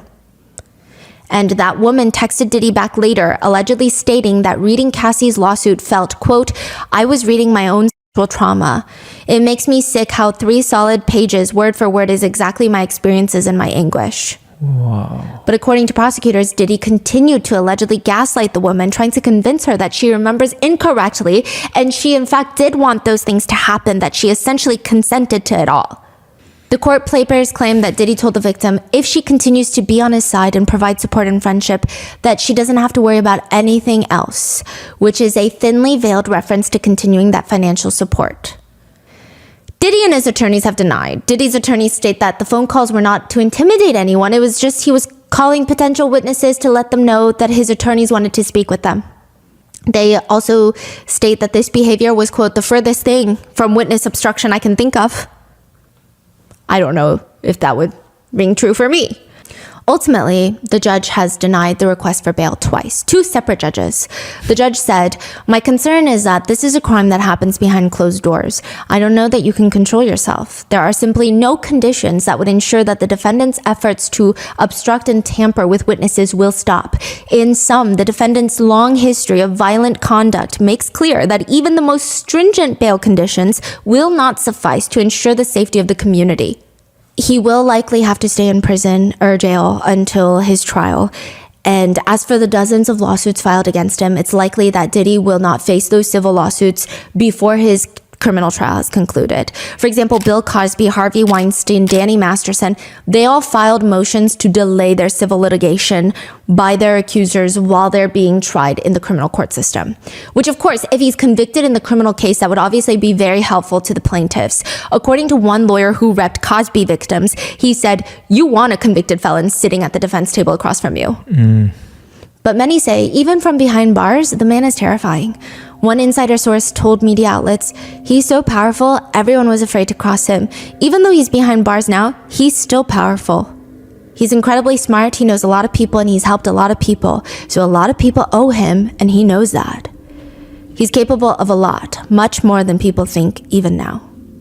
Another ex-employee says, he's someone you don't want to make an enemy of. When people do go against him, that person gets ostracized. It is stated that Diddy's attorneys are planning to file a new petition for pretrial release. They state there is, quote, new information that has come to light, but they don't specify. One of the attorneys representing a victim said, they're not going to get scared because, quote, courage is contagious. Diddy's mom finally made a statement. It reads, I come to you today as a mother that is devastated and profoundly saddened by the allegations made against my son, Sean Combs. It's heartbreaking to see my son judged not for truth, but for a narrative created out of lies, to bear witness what seems to be like a public lynching of my son before he has had the opportunity to prove his innocence is a pain too unbearable to put into words. Like every human being, my son deserves to have his day in court, to finally share his side and to prove his innocence. Which is kind of a hard statement to digest when you consider there is video footage of him being incredibly violent with Cassie, to which his mom states, "I am not here to portray my son as perfect," because he is not. He has made mistakes in his past, as we all have. My son may not have been entirely truthful about certain things, such as denying that he has ever gotten violent with an ex-girlfriend when the hotel surveillance showed otherwise. Sometimes the truth and a lie become so closely intertwined that it becomes terrifying to admit one part of the story, especially when it's outside the norm or too complicated to be believed. This is why I believe my son's civil legal team opted to settle the ex-girlfriend's lawsuit instead of contesting it until the end, resulting in a ricochet effect as the federal government used this decision against my son, interpreting it as an admission of guilt. It is important to recognize that none of us, regardless of our status, are immune to fear or mistakes. Not being entirely straightforward about one issue does not mean my son is guilty of the repulsive allegations and the grave charges against him. These lies thrown at him are motivated by those seeking a financial gain and not justice. These individuals saw how quickly my son's civil legal team settled his ex-girlfriend's lawsuit, so they believed that they could receive a quick payday by falsely accusing my son. Say my son one more time. To make matters worse, the federal government is now using these lies to prosecute my son. The injustice has been unbearable for our family. The worst part of this ordeal is watching my beloved son be stripped of his dignity, not for what he did, but for what people choose to believe about him. She says, watching the world make jokes and laugh at my son's life crumbling before our eyes is something I can never forget. Then don't forget it. She continues, it is truly agonizing to watch the world turn against my son so quickly and easily over lies and misconceptions without ever hearing his side or affording him the opportunity to present his side. I ask his supporters, fans, colleagues, friends, and the public to not judge him before you've had the chance to hear his side. I beg you to think about those who have been wrongfully persecuted and to remember that not everyone who has made mistakes in life deserves to have their entire existence judged by a single action or a few mistakes. This is the worst thing ever. Yeah, I mean, I think it would have sufficed as this is a private matter versus my son, my son, my son, my poor baby, my son. To which someone comments, she sounds like she is part of the reason that he turned out this way. Oh, yeah. Another reads, she failed as a mother. She should be ashamed. Typical mom response, nothing to see or read here. Yeah, says every mother in history. I hope someone shows her the tapes. One netizen writes, monsters often come from monsters. Which, side note, while Diddy's mom was on her way to court, someone heckled her outside screaming, Janice, your son is a predator. Your son is a predator and deserves to be locked up. Which I don't know if that's appropriate, but it does seem like it stems from her very public, bizarrely written statement of her son.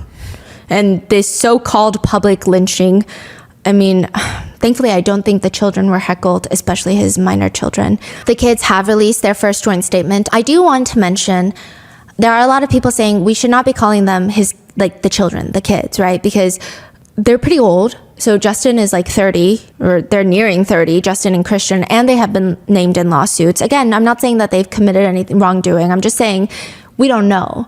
But as for the girls, there's a lot of sympathy, like I said. They released a joint statement in regards to conspiracy theories and the calling of the reinvestigation into Kim Porter's death, but they also released a secondary joint statement that reads, this past month has devastated our family. Many have judged both him and us based on accusations, conspiracy theories, and false narratives that have spiraled into absurdity on social media. We stand united, supporting you every step of the way. We hold on to the truth, knowing it will prevail and nothing will break the strength of our family. We miss you and love you, Dad. To which a lot of netizens feel sympathy for the kids. They say, as gross as Diddy is, I understand his children defending him.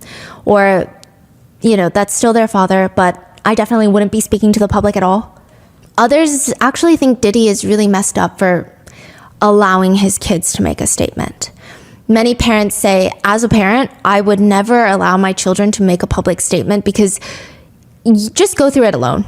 Don't get your kids involved. They're already going through it. Mm-hmm. You don't need them to make a public statement for media to pick apart, for comments to say, oh, because you want his money. You don't need that.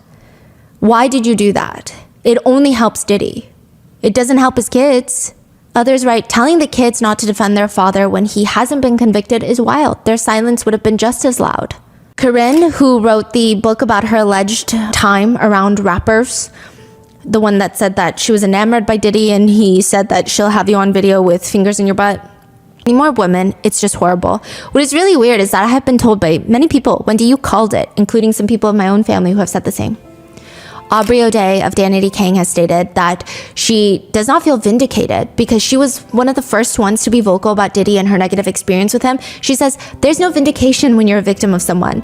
Anyone being exposed or any truths being told don't change the reality of what you experienced. She says about the video of Diddy beating Cassie in the hotel, Diddy did not apologize to Cassie. He apologized to the world for seeing what he did. But she seems hopeful of his arrest. She took to Twitter to say, the purpose of justice is to provide an ending and allow us the space to create a new chapter. Women never get this. I feel validated. Today is a win for women all over the world, not just me. Things are finally changing. When it was released that Diddy's homes were getting raided, 50 Cent posted pictures along with the caption, now it's not Diddy do it, it's Diddy done. They don't come like that unless they got a case. Later, when CNN leaked the hotel footage, 50 Cent said, first they denied that it even happened. Then the tape comes out, so that means everything that man says is a lie. When someone watches that, if they have a daughter and they can imagine her being under those circumstances, that shit is crazy. Like, they let him get away with it. 50 Cent said in a podcast that he did not participate in freak-offs. He said, I also didn't go to those parties, so the celebrity culture that you don't hear saying anything is because they participated to a degree. I'm just not with all that freaky shit. Like, all that shit he's doing, I'm just not into that type of stuff. I'm just a little more, maybe you could say basic or normal. Kesha has her hit song TikTok, which there used to be a line that reads, first line, wake up in the morning feeling like P. Diddy. But now she has changed it to say, wake up in the morning feeling like P. Diddy. Wow. I don't think she's re-recorded it to reflect in the streaming platforms, but a few months back, she had a surprise appearance at Coachella where she performed the song with the new lyrics.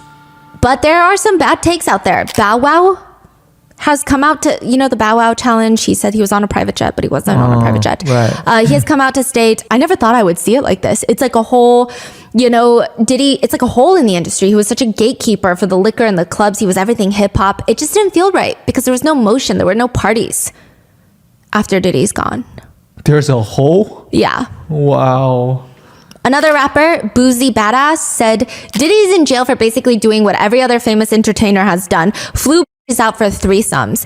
He's just freakier. So we actually are going to call women sex workers who fly in willingly to be with their partners for sex. If that's the case, if you've been flued out and had sex, you should be labeled as a sex worker. If that's the case, that's 80% of the women reading this. You're a celebrity. You got to fly pussy in. How else are you going to get the pussy but facing, quote, life in prison for doing basically what so many other entertainers have done? Hashtag I disagree. That is crazy. He also continues, I'm starting to feel like this trafficking charge is literally just for flying prison for threesomes. And it's being used as a tool to take down hip hop artists and celebrities. Just think about it. Be careful who you fly in.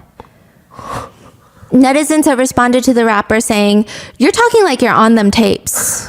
So you saw trafficking and said, yeah, that's totally me.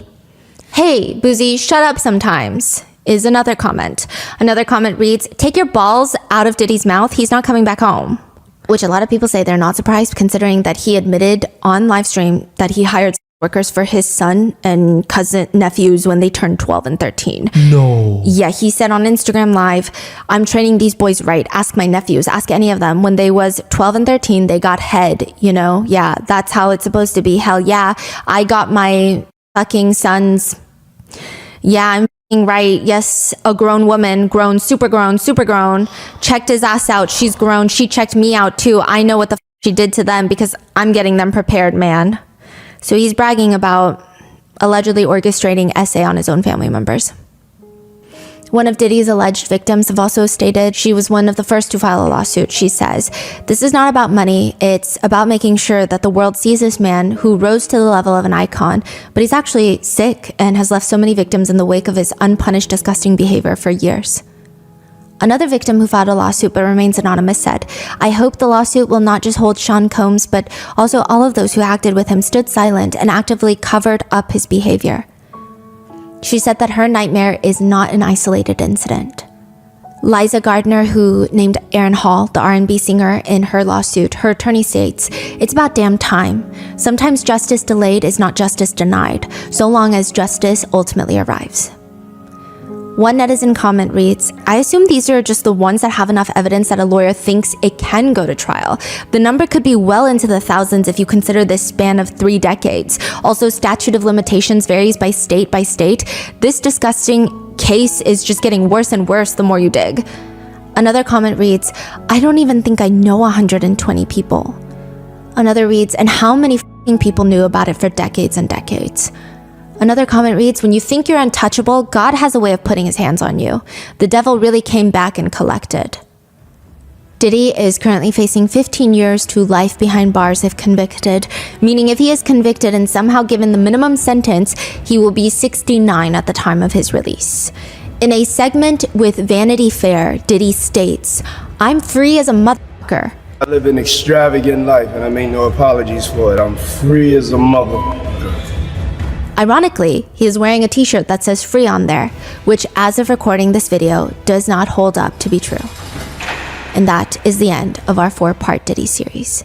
There's actually so much more that I haven't included. I feel like when the trials start happening next year, there's going to be more than 4 more parts is what I'm saying. Like, yeah.